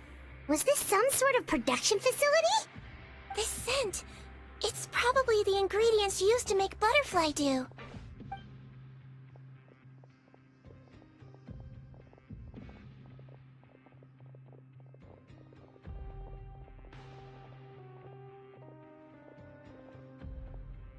How come they're all empty? Did it sell so well that he ran out of supplies? How strange. Why would Rawat choose to manufacture a popular product like that in such a difficult-to-reach location? Given our suspicion that he may have been coerced into the illegal drug trade, I would have thought that any production facility we find here would be used for illicit purposes. Perhaps butterfly dew is itself an illegal drug. Do you have any evidence for that claim? No, just a guess. We need to find Rawat as soon as possible. He has all the answers we need. Understood. Well, let's not linger here. Let's go. Come on.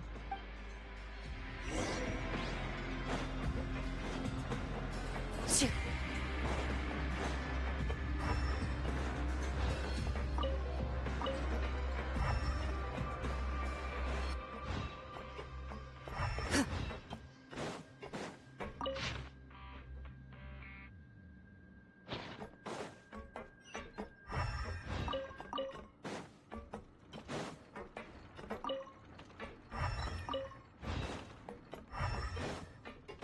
Doesn't look like we're gonna get this door open. Let's find another way around.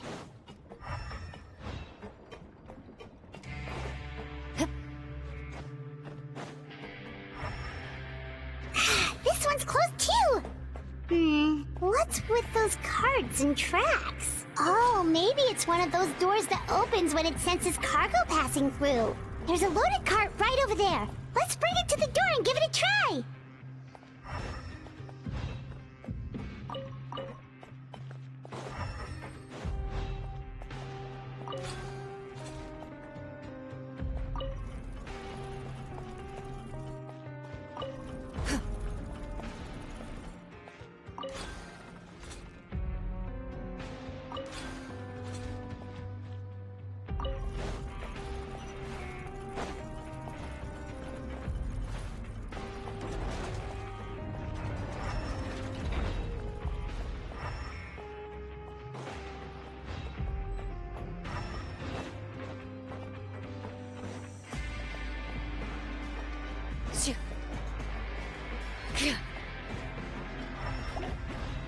Loaded.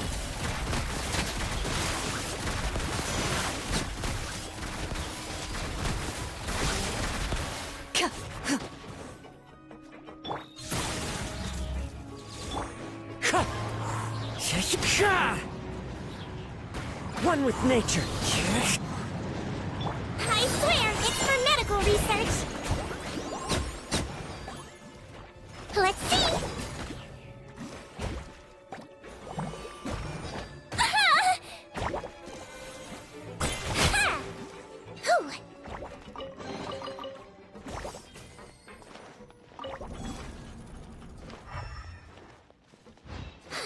slip and fall! Whew.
This room's much smaller than the others.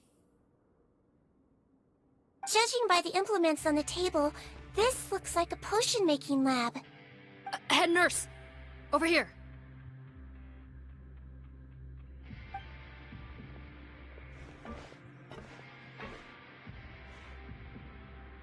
Let's see. Huh? Robot's clothes? Why would he change here?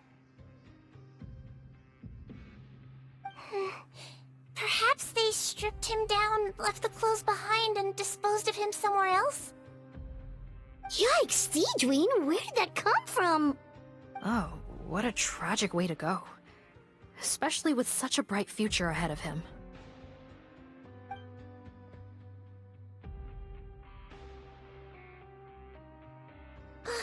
There's a path leading further on, Officer Morgan. Let's keep up the pace.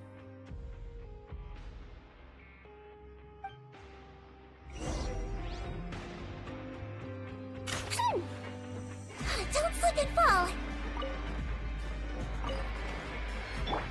Ready.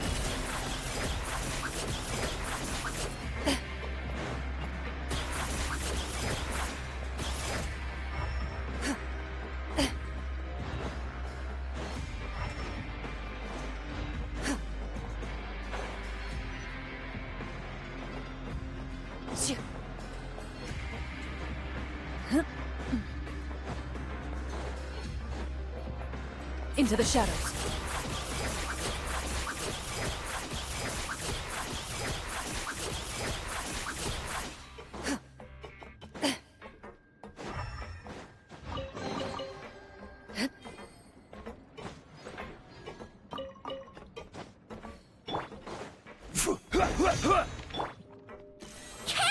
Hold still.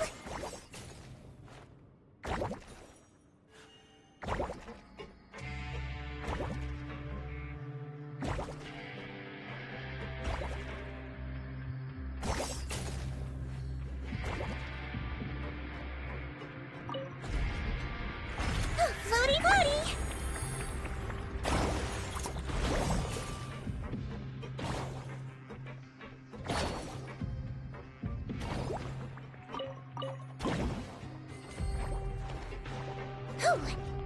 Don't slip and fall.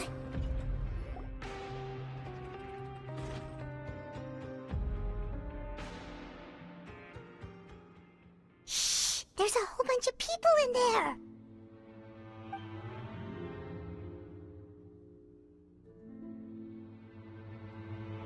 Are you serious? You're telling us that within a day, our faces are going to rot like yours? Fontanian physiology changed dramatically after that great flood, and it's not as compatible with this face-changing solution as before. The side effects are as you can see. Why didn't you say anything before we all used it? Look, my plan got you all out of prison, didn't it? You'd have much bigger problems to worry about right now if the Marshal Say Phantom found out about your other crimes. Consider an ugly mug getting off lightly. Ugh. You're just lucky we didn't leave you in there, after you disappeared on us with no warning. We only let it slide because we're former partners. And now you have the gall to pull a stunt like this? Partners? Make no mistake, each of us is only looking out for himself. If you place too much trust in others, well, I'm afraid that's your problem. You hid things from me too. Remember how you each had a spare potion? You kept quiet about it until we planned the prison break? Oh, and you didn't have a secret spare? Then do you want to explain how you melted your face off before all this? Guys, that's enough. Calm down. It is what it is. Arguing won't change anything. What's the plan, Parton? I'm assuming you brought us here for a reason? There is no plan. We followed him here on the promise of more juice, but it turns out there ain't a drop here. Besides, what does it matter now anyway? He already said, even if we did get our hands on more of that stuff, switching faces again solves nothing. They're still gonna melt off eventually. I said enough arguing! Parton, tell us the plan. The most practical solution is to continue using the potion. Keep switching to a new face before the ulcers can start forming. Are you kidding me? This stuff was hard enough to get a hold of even when we had a supply. Now you're asking us to use it like skin lotion, after the flood all but wiped the supply out? Well, there is another option. But you'll have to make a deal with me first. Okay, now we're talking. What's the deal? I have a document I took from that researcher that details how to make a replacement. Just give me one bottle of the undiluted fluid, and I'll get to work. What's the problem? I thought you always kept reserves. Or do you really just have one spare bottle each? What do you think? That we were shipping them into the fortress of Meripede by the basket load? Well then, say hello to never showing your marred faces in public again. Ugh, I've heard enough! Get him! Let's see if that document even exists! Freeze! Marshal Say Phantom! What? Who let them in? Officer Morgan, before anything else, please find out Rawat's status. Rawat? I don't see him. Hand over the hostage now, if you want any chance of avoiding an extension to your sentences. Spare us your condescending attempts to coax us back to our cells. You think we're looking to negotiate? Rawat is dead. Parton? Arrest them all! Don't let anyone get away!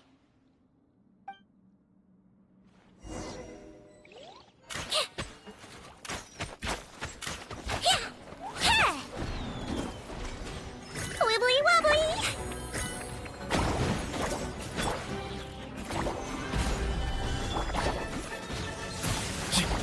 Time to go. The wind knows me. Fallen leaves, adorn my night! Ready.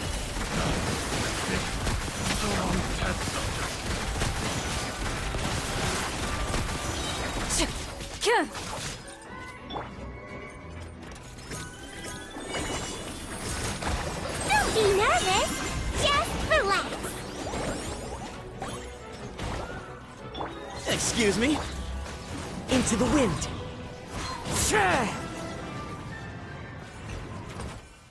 Huh. Gotta say, I never expected to see the head nurse in combat. Some patients respond better to a more aggressive treatment plan. Did we get everyone? Captain, we finished the head count. Potton's missing. Over there! The door's closing!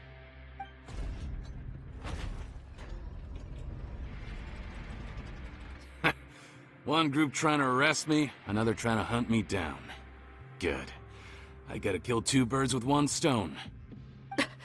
How How did he get up there? There must be a secret passage somewhere. Find it! Don't waste your energy. I already sealed it off. How naive. We have more people outside. If we're not back out by the agreed time, they'll come to our rescue. Well then, you'd better hope they get here in time.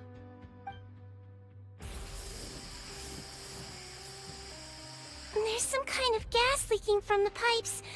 Be careful, it's poisonous. This is our distribution center, where we store the product derived from our source solution. We had to use special fire prevention methods to prevent contamination. The pipe network here was designed to emit a gas for firefighting. One little modification later, and it makes an efficient death trap. Why would you do this? Your partners are here too. Oh, please. If they can't supply what I need, they're of no further use to me. Besides, I can't have them exposing my potential whereabouts. He's a maniac! Come on, we gotta find a way to open that door! Go ahead, struggle in vain. Once the last of you croaks, no one will ever find me again. So long!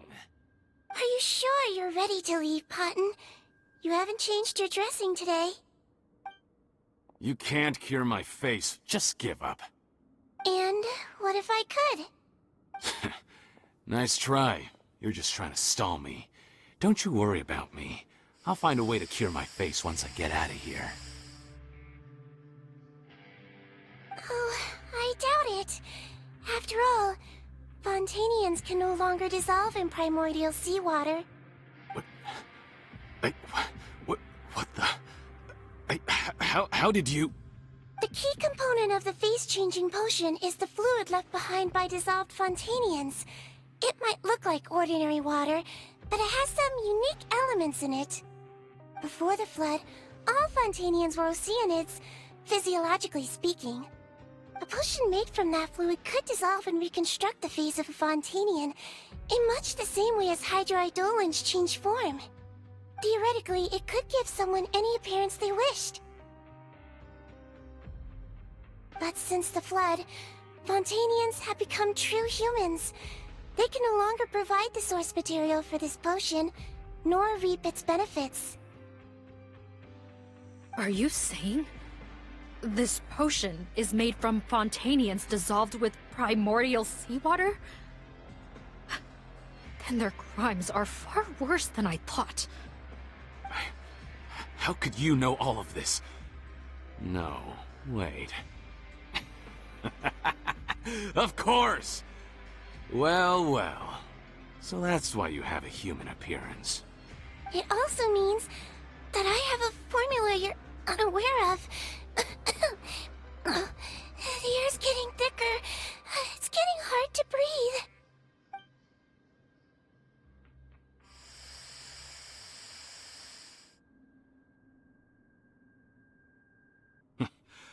I might get to make a deal today after all.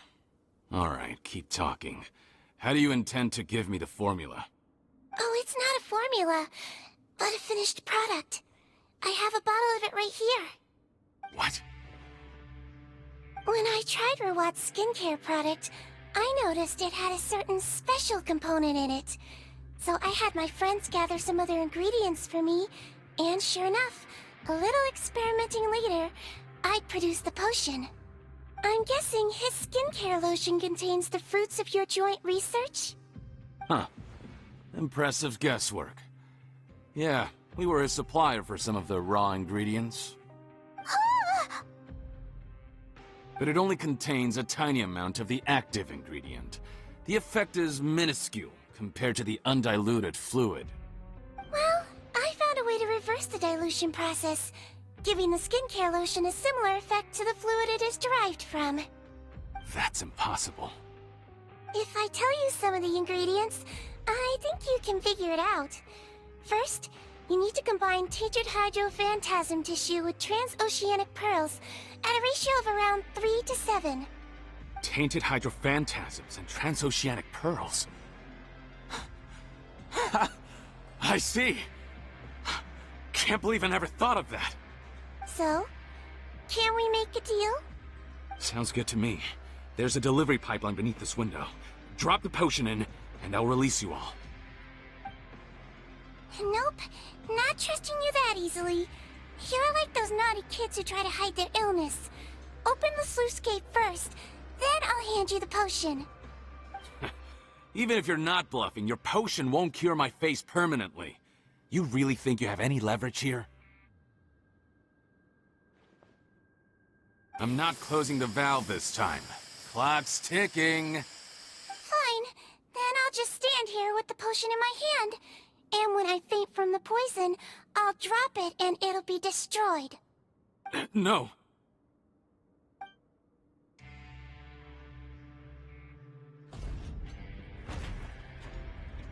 It's open!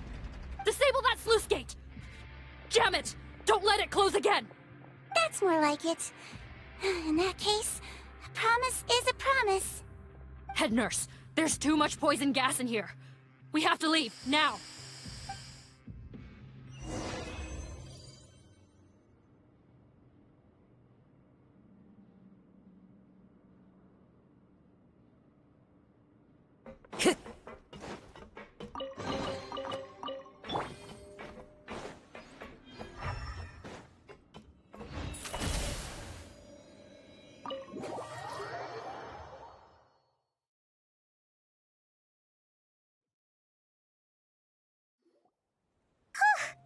That was too close. That button is a real nasty piece of work. Oh, don't be too quick to sit down. Moving around a little will help relieve the soreness. Same goes for you, Traveler. Oh, but Paimon, you should be fine, right? Flying fast is pretty tiring too, actually. Anyway, that's not important right now. Paimon's still shocked to learn that there's a whole criminal operation going on behind that skincare lotion. Shame I ended up giving the improved version to Potton after finally making it for you. I'll make you some more, I promise. No, please don't. Paimon doesn't want to use that stuff anymore. Still, it was a pretty good job that Paimon wanted to buy some in the first place, huh? It ended up saving everyone's lives. That's gotta count for something. Yeah, Paimon was just kidding. Head nurse, I've done a final head count of our team and the criminals. Everyone's here and doing fine. We're ready to escort the fugitives back to the fortress of Meripede. It's a shame that we didn't find Rawat. At this point, I'm afraid he's probably deceased. What a horrible bunch. Especially that Potton guy. If he hadn't made good on that deal, we'd all be dead because of him. No, we wouldn't. I always keep a whole bunch of antidotes on me for emergencies. And one of them neutralizes that poison gas. We'd have been fine, even if you hadn't opened the gate. What? Then why did you give him the potion? If this is true, I must concur. Sorry to be blunt, but I think you made a bad decision by handing him that bottle. If he changes his appearance and flees Fontaine, it's unlikely that we'll ever find him. No matter how cooperative his accomplices are when we question them. No, you don't understand. I gave him the potion precisely so we could be sure where he'll go next. What do you mean? We gotta hurry. She won't last much longer.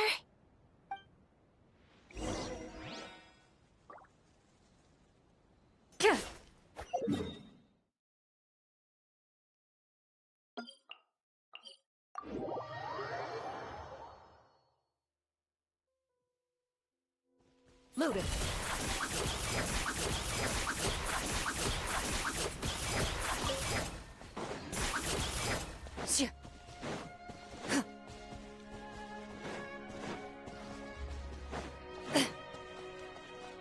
Into the shadows.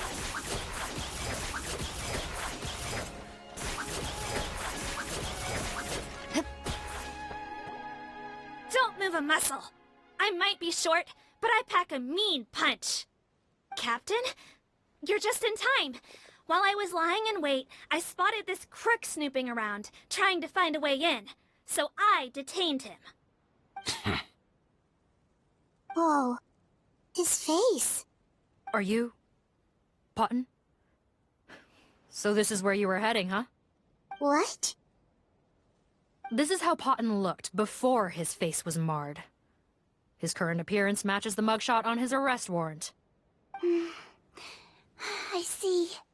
Wait, so what's going on? Wasn't the whole point of the potion to disguise himself and escape Fontaine? Why would he change back to his original face and run right into our trap? Enough of this nonsense. Let me in! You better pipe down. There's an old lady in there who's very sick. No way are we letting a crook like you inside. To heck with it. Listen to me. I'm Rawat. That's my mother in there. He's gotta be lying, right? Rawat was a victim in all this. He was forced into it against his will. How can he and this monster be the same person? Forced against his will? That's the funniest thing I've heard all day. Heck, when I was being coerced, everyone thought I was colluding of my own free will. And then when I actually became a criminal in my own right, you all suddenly thought I must be under duress. Amazing what a difference a handsome face makes. Save us the speech. Explain yourself. You want an explanation? Fine. I'll tell it how it is. When I was just potting, the whole world treated me with contempt. Ew. What do you want? Get away from me. Women despise me. Collaborate? You don't look like much of a researcher to me. My peers scorned me. Mr. Parton, was it? I'm most interested in your research. Consider my offer carefully. I doubt you'll find other investment opportunities. Only villains would work with me. You want out of the game? Forget about it. Turns out, I slipped up a little. Left your picture with some Marechaussee Phantom officers. Easy mistake to make. Now they've listed you as an accomplice and drawn up an arrest warrant. So I suggest you put any thoughts of running away to rest. If you get caught by the guards for being in the synth business, you ain't ever seeing the light of day again.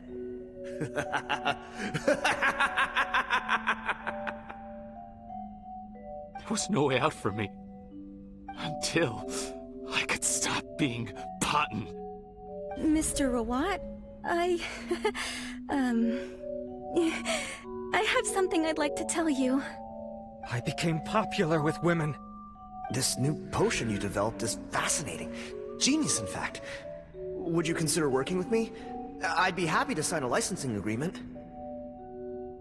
My peers looked up to me. I'm very interested in your research, sir.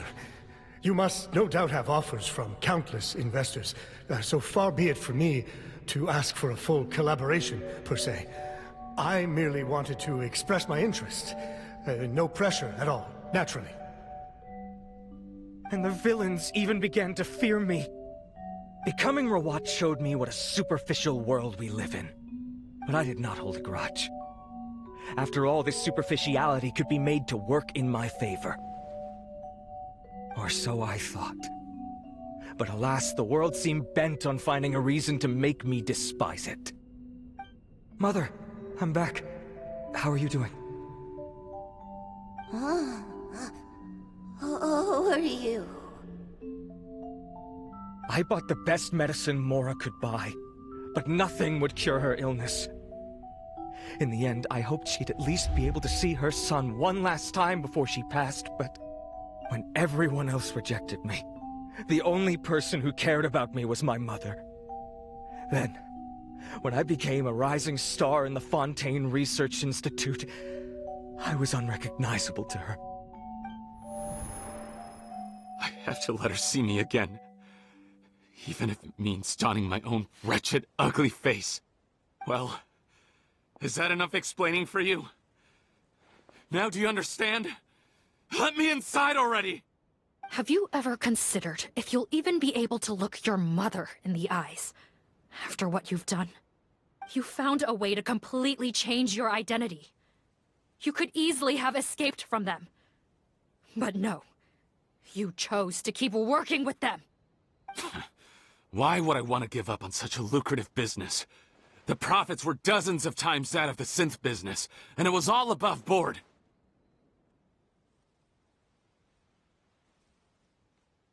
So you kept being a villain just for the money? Villain? By what standard? Is doing evil deeds really what makes someone a villain in your eyes? Or does it all come down to the way they look? None of you saw a villain when I was wearing my other face, did you?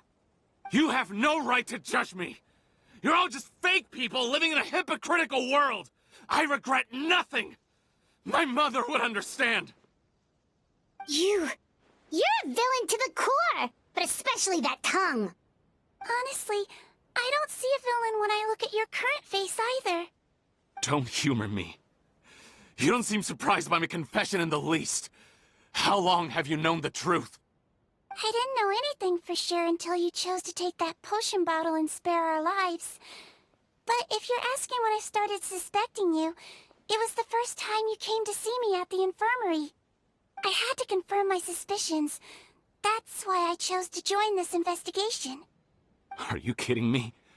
A young, promising researcher and a wretched criminal?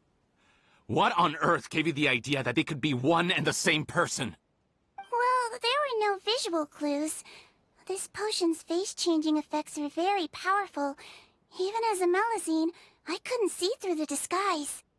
But I believe I understand humanity a little better than most of my kind. Humans have certain fundamental qualities that do not change with their appearance.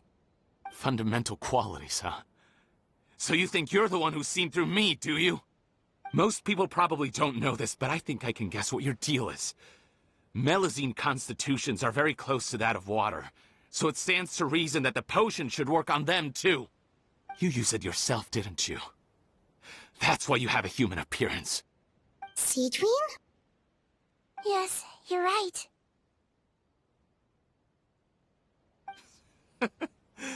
I'll bet it was back in the days when Melusines were discriminated against because of their appearance.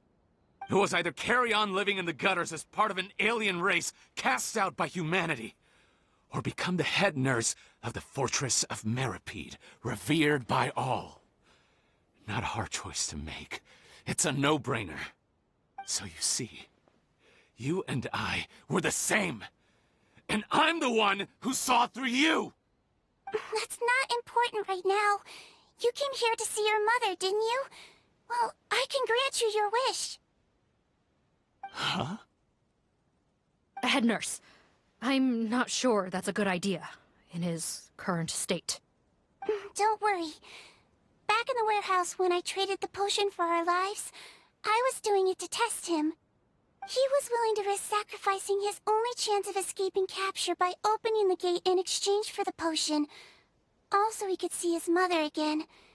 If nothing else, his concern for his mother is genuine. I see. So before you arrest him, please allow him to see his mother one last time. The Traveler and I will accompany him. You have nothing to worry about. All right. I understand.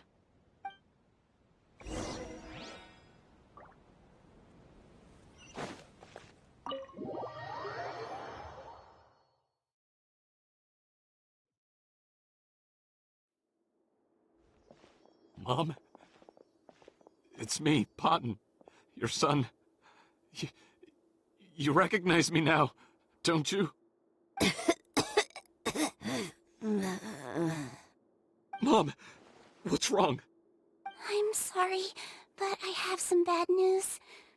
I examined your mother last time we were here, and it appears that due to her prolonged fever, she's lost her eyesight. What? Your appearance no longer has any bearing on her ability to recognize you. But there are always other ways to remind our loved ones who we are. Wouldn't you say? No, it can't be. Please, Mom, open your eyes. It's me, your son, Potton. If you really can't see my face, then here, take my hand. Tell me you feel your son's hand.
I've done so much to get to this point.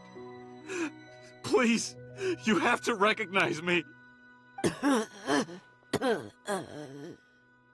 No. The temperature of his palm must have changed. I'm sorry. It seems I couldn't bring him back to you after all. It's you. Thank you.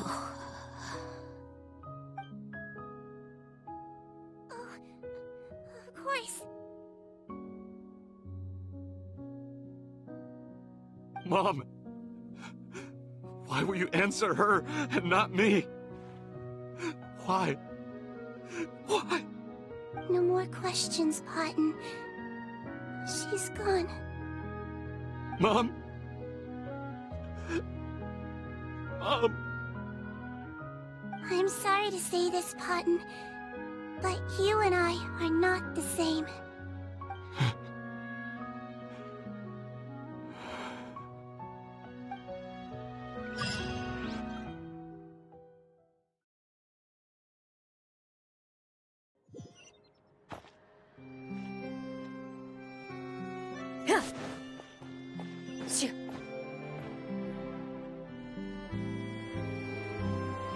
The wait is over, everyone! The sale of our new skincare product, Romaritime Essence, will now begin. Another skincare promotion! And it's selling as fast as last time. Wonder what people would think if they knew what was in the last batch. Oh, Sigewinne's here too! Hey, Sigewinne! Oh, Traveler Paimon, hello! I hope you two got a good rest yesterday after all your hard work. Of course! Nurse's orders, right? Anyway, are you here to take notes for your next article? Actually, I'm mostly here to help Officer Morgan wrap up yesterday's case. Ah, that reminds Paimon. That stuff sold like crazy, didn't it?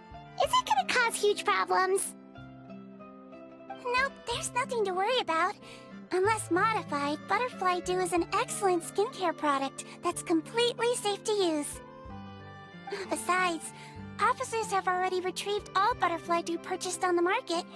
Now it's just a matter of disposal. After consulting Monsieur Nervulette, I came up with a way to neutralize any harmful effects, so it'll evaporate naturally without polluting water or soil. Wow, it's Sigewinne to the rescue again! Thank you for serving as our consultant, head nurse. All the Butterfly Dew we recovered has been disposed of, according to your instructions. Great! Good job, everyone! Also, you mentioned you wanted a copy of Rawat's interrogation records. Well, technically, Potton's records. Anyway, I have them with me. Here. After he saw his mother for the last time, it was like all his mental defenses came crashing down. He put up no resistance during the interrogation, and answered all our questions. We learned a lot. Apparently, the formula was something he discovered by chance, while helping the criminal gang produce synth. Later, he came up with the idea to dilute it, and use the resulting substance as a skincare product. Their supplier was Vache. But you could also argue that they were the ones doing him a favor. His operation helped Vache's gang dispose of an enormous amount of evidence. It made for a seamless collaboration. One man's trash was another man's treasure, and there were no loose ends. It's no wonder we never noticed what Potton's gang was up to. Vache again, huh? Is there still no end to the harm he caused? Make no mistake. The crimes of Vache and his accomplices will come to an end. It's only a matter of time. Since the flood cut off their supply of primordial seawater, they've been forced to resort to riskier methods, like using their private reserve to attack people on the street. Naturally, those attempts all ended in failure. After receiving numerous reports, we were able to zero in on the gang, and eventually round them up. That sounds more like it! Based on what he told us in his confession, we pretty much had him backed into a corner, even though he made a point of distancing himself from the gang while disguised as Rawat. He tried to throw us off his tail by reporting his accomplices, giving him enough time to transform back into Potton and see his mother one last time. But there was one thing he hadn't anticipated. Even though Potton had been missing for a long time, we were very much still on the lookout for him. So the moment he appeared in public after changing back to his original appearance, we caught him. So he tried this once before, huh? Guess he really did want his mother to see him again. But in the end... Looking at the interrogation records, it seems like he spent the first sum of money he earned as Rawat on his mother's treatment. Yes, which is why I suspect that his initial motive for using the potion was not personal greed, but a desire to become somebody who had the power to save her. Even so, he went too far. In the end, he got what he deserved. I understand. Thank you for bringing me these records. Why did you want them anyway? Potton was one of my patients, so I need to put together a medical file for him. My teacher always stressed that a person's life experiences are just as important to their file as their medical history. Why are you still treating him like your patient? Isn't he kind of beyond redemption now? That may be true, but a patient is a patient, regardless of the choices that bring them to my care. One last thing, head nurse. Please keep everything you know about this potion a secret. It would be for the best if most of Fontaine knows nothing of its existence.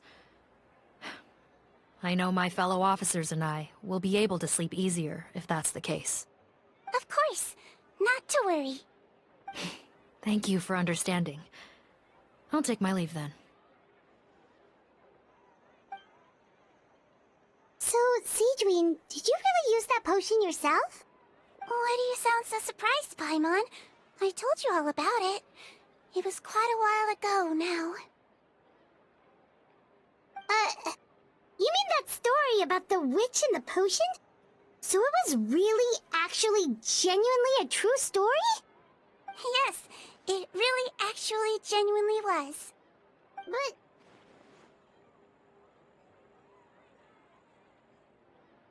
I know.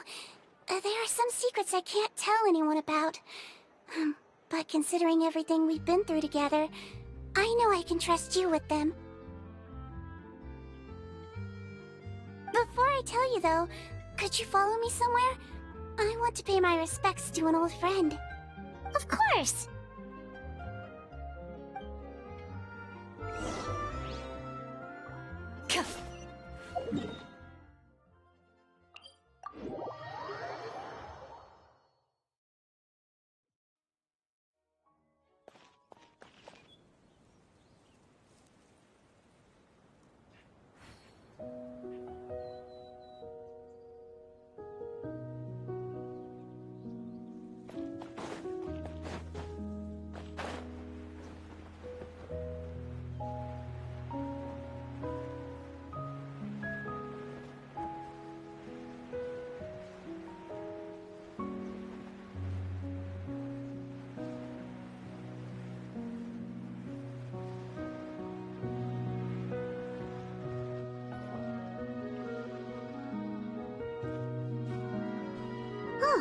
Nervalette and Risley, they're here too!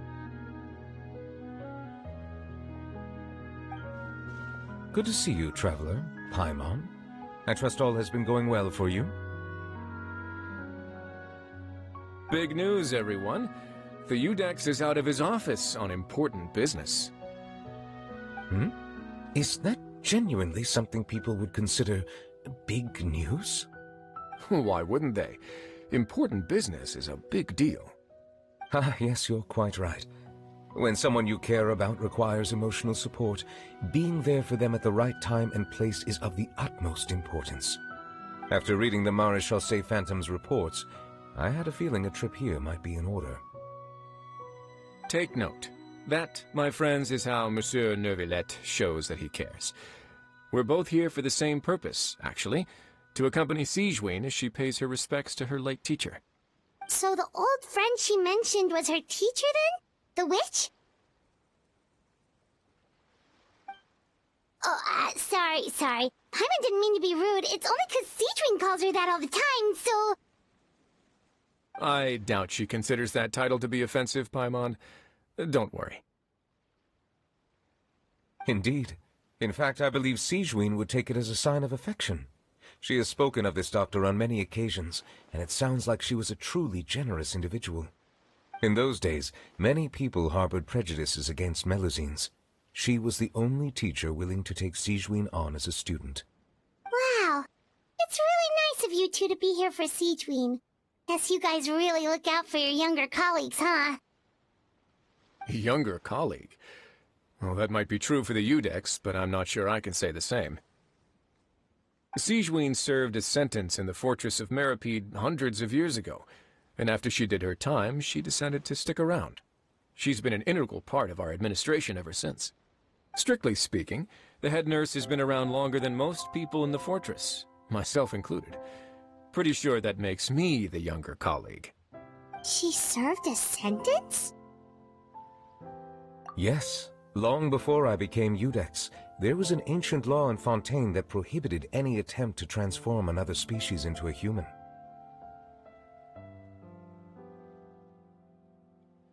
Initially, I and most researchers believed this law to have been imposed due to ethical concerns. But now, it seems more likely that the law was nothing more than an insurance policy, a way for Egeria to ensure that her people would remain insulated from the truth, thus enabling them to lead more straightforward, happier lives. Ignorance is bliss, as they say. Sigewinne had her reasons for choosing to obtain a human form, but the act was nonetheless in clear violation of the law. Could you tell us a little bit more about what happened back then? Certainly. Sigewinne does not object to her close friends learning about her history. In fact, I first learned of it myself because she confessed the truth to me of her own volition.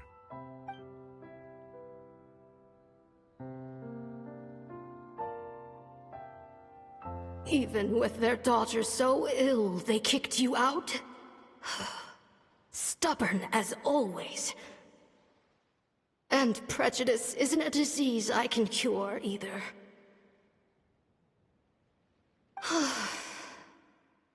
Shame that I don't have the energy to get over there. You're laughable, you old witch. You want to save everyone in Fontaine, but you can't even save the patient before you. Master, what are you... I discovered a strange disease, one I suspect that every Fontainian suffers from. But without witnesses or proof, no one will believe me. I had no choice but to experiment on myself to find a cure, but I hit a wall. And as you can see, it took a wretched toll on me. Then I'll find a cure for you, and then you can go cure her. There's no need. I am beyond saving now. There's nothing you can do. But, Master... As I said before, a doctor's duty is to treat whatever ailments they can. I know, but they don't trust me at all.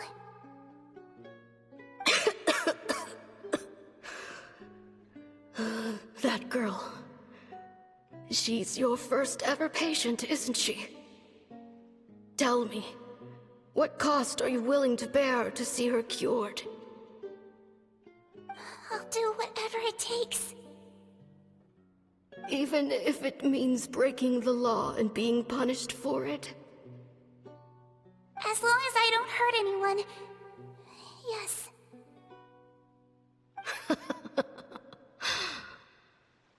Spoken like a true student of mine.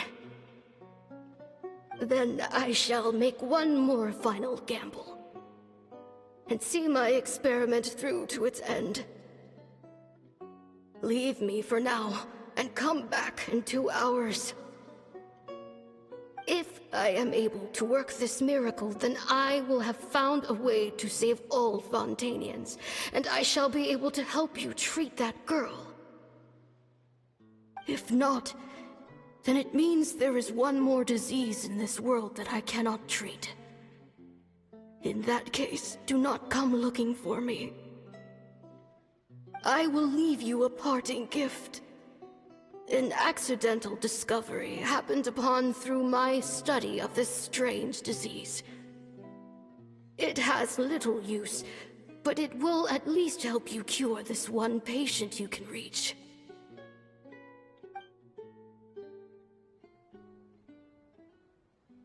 When Sigewinne returned, the miracle had not occurred. She found a potion bottle and a note on the table. After using the potion as instructed, she gained her current form, breaking Fontaine's law in the process.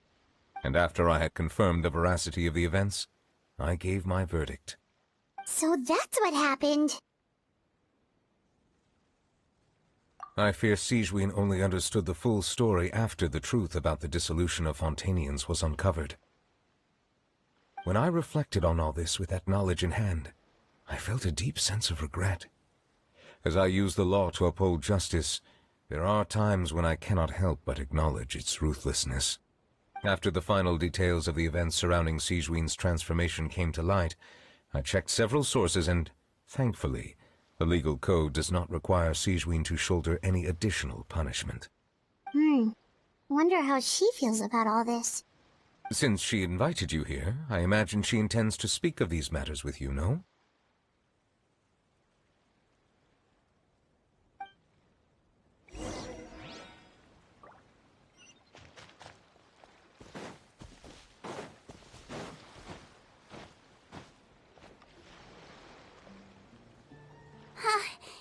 You're here.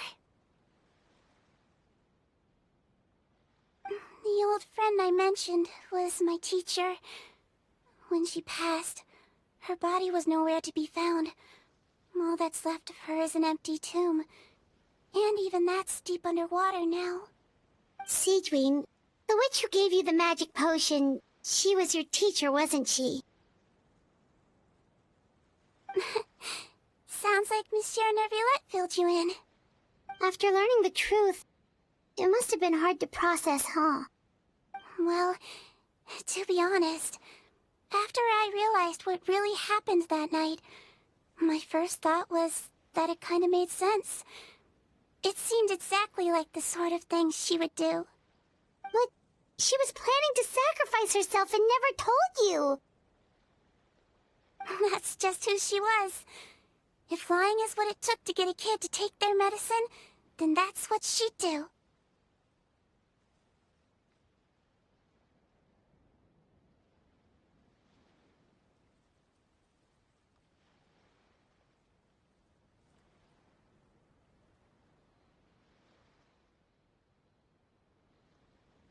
Alright, but why did you turn yourself in? I broke the law, simple as that. My teacher made her choice, and I made mine. True. It's just, the way Patton framed it when he was asking you all those questions, it made Paimon really mad. You're not like him at all, and everything Neuvillette said confirms that. And yet, you were still convicted and thrown in prison. It just feels so unfair.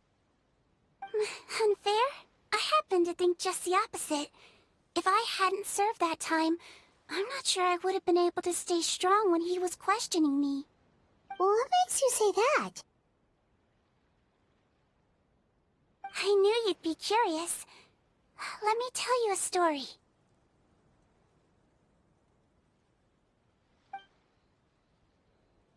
The verdict came down. This Melusine is guilty. Deudex defended the authority of Fontaine law, but he did not confiscate the Melusine's medical kit. And so, the Fortress of Meripede gained a new little doctor. She still wore her hood and raincoat, even though it never rained in the fortress. Perhaps thanks to her human appearance, no one refused her treatment. She treated more and more patients, and her sentence grew ever shorter. Finally, the people of the fortress could not live without her, and though her sentence ended, she did not leave them either. Then one day, she received an invitation from the outside world. The location seemed familiar, and when she arrived, an old lady was waiting for her. She saw right through the Melizine's disguise, but didn't reveal it. Instead, she asked a question. Tell me, why do you think you gained the respect of so many people, despite being a Melazine? Because I look like a human? It's been 50 years, Sigewinne, and you haven't aged a day. I think everyone knows you are not human. I finally found you, after all these years. I still remember, you know. It was you who saved me that night. But how? I was no longer a Melazine by then. Does it really matter if you're human or Melazine? I remember the warmth of your palm. It's quite unmistakable. And you know what? It hasn't changed one bit. You don't have to hide anymore, Sigewinne. These days, everyone wants to make friends with Melazines. And I think that it's all because of you. I'm sorry I couldn't say this until now, but thank you, Dr. Melazine.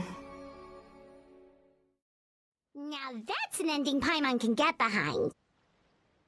After hearing everything Paten said, I wanted to tell him that it didn't matter who he looked like on the outside. But it was too late. The warmth in his palm had already disappeared. I tried to treat him, but the roots of his problem had nothing to do with his face. I understand. Thanks, you two. I appreciate you being here for me while I talk this through. Oh, it's nothing. Our pleasure. Oh, there's one more reason I invited you here. It's about time I finally give you what I promised. In order to restore the appearances of the face-swapping victims, the Marashose Phantom gave me special permission to make a few bottles of that potion. And I made one extra just for you two. We don't need it though. Shouldn't we destroy it? Well, even if you chose to destroy it, I still thought I should give it to you first. You two did so much for me. How could I break my promise? Well, fair enough, but anyway, Paimon's definitely not interested in this stuff anymore. Still, if this is the very last bottle in all of Teyvat, getting rid of it would feel like kind of a waste. Maybe we can give it a special meaning somehow. Oh! Paimon's got it! Melazine physiology wasn't affected by the Great Flood, right? So that means the potion should have a permanent effect on you. In that case, what do you say, Sigewinne? Ever thought about transforming back to the way you used to look? After all, from a Melazine point of view, Paimon bets Melazines look the cutest of all. Paimon, after everything, do you really think it matters whether I'm Melazine or a human? Well, what was Paimon thinking? You made up your mind a long time ago. Yeah, let's just destroy this thing.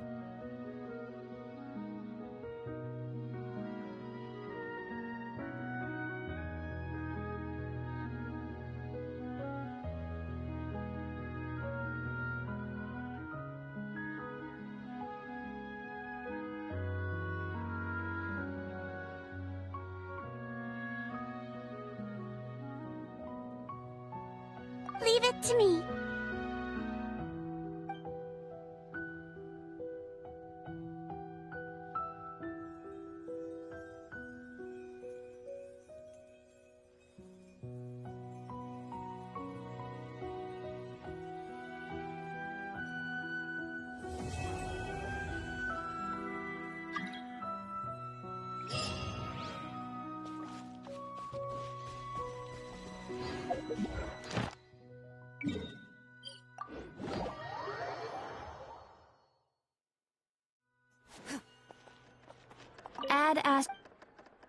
Thank you for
this route.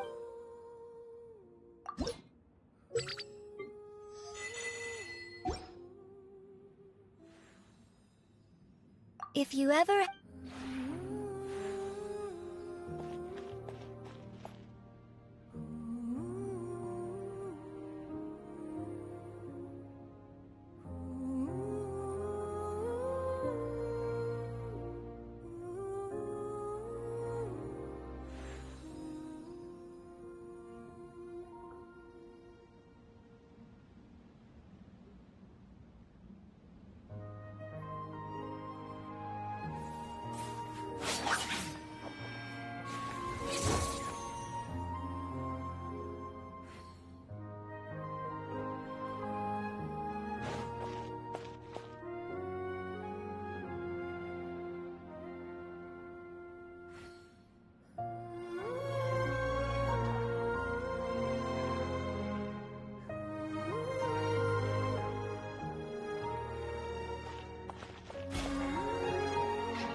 Think about it.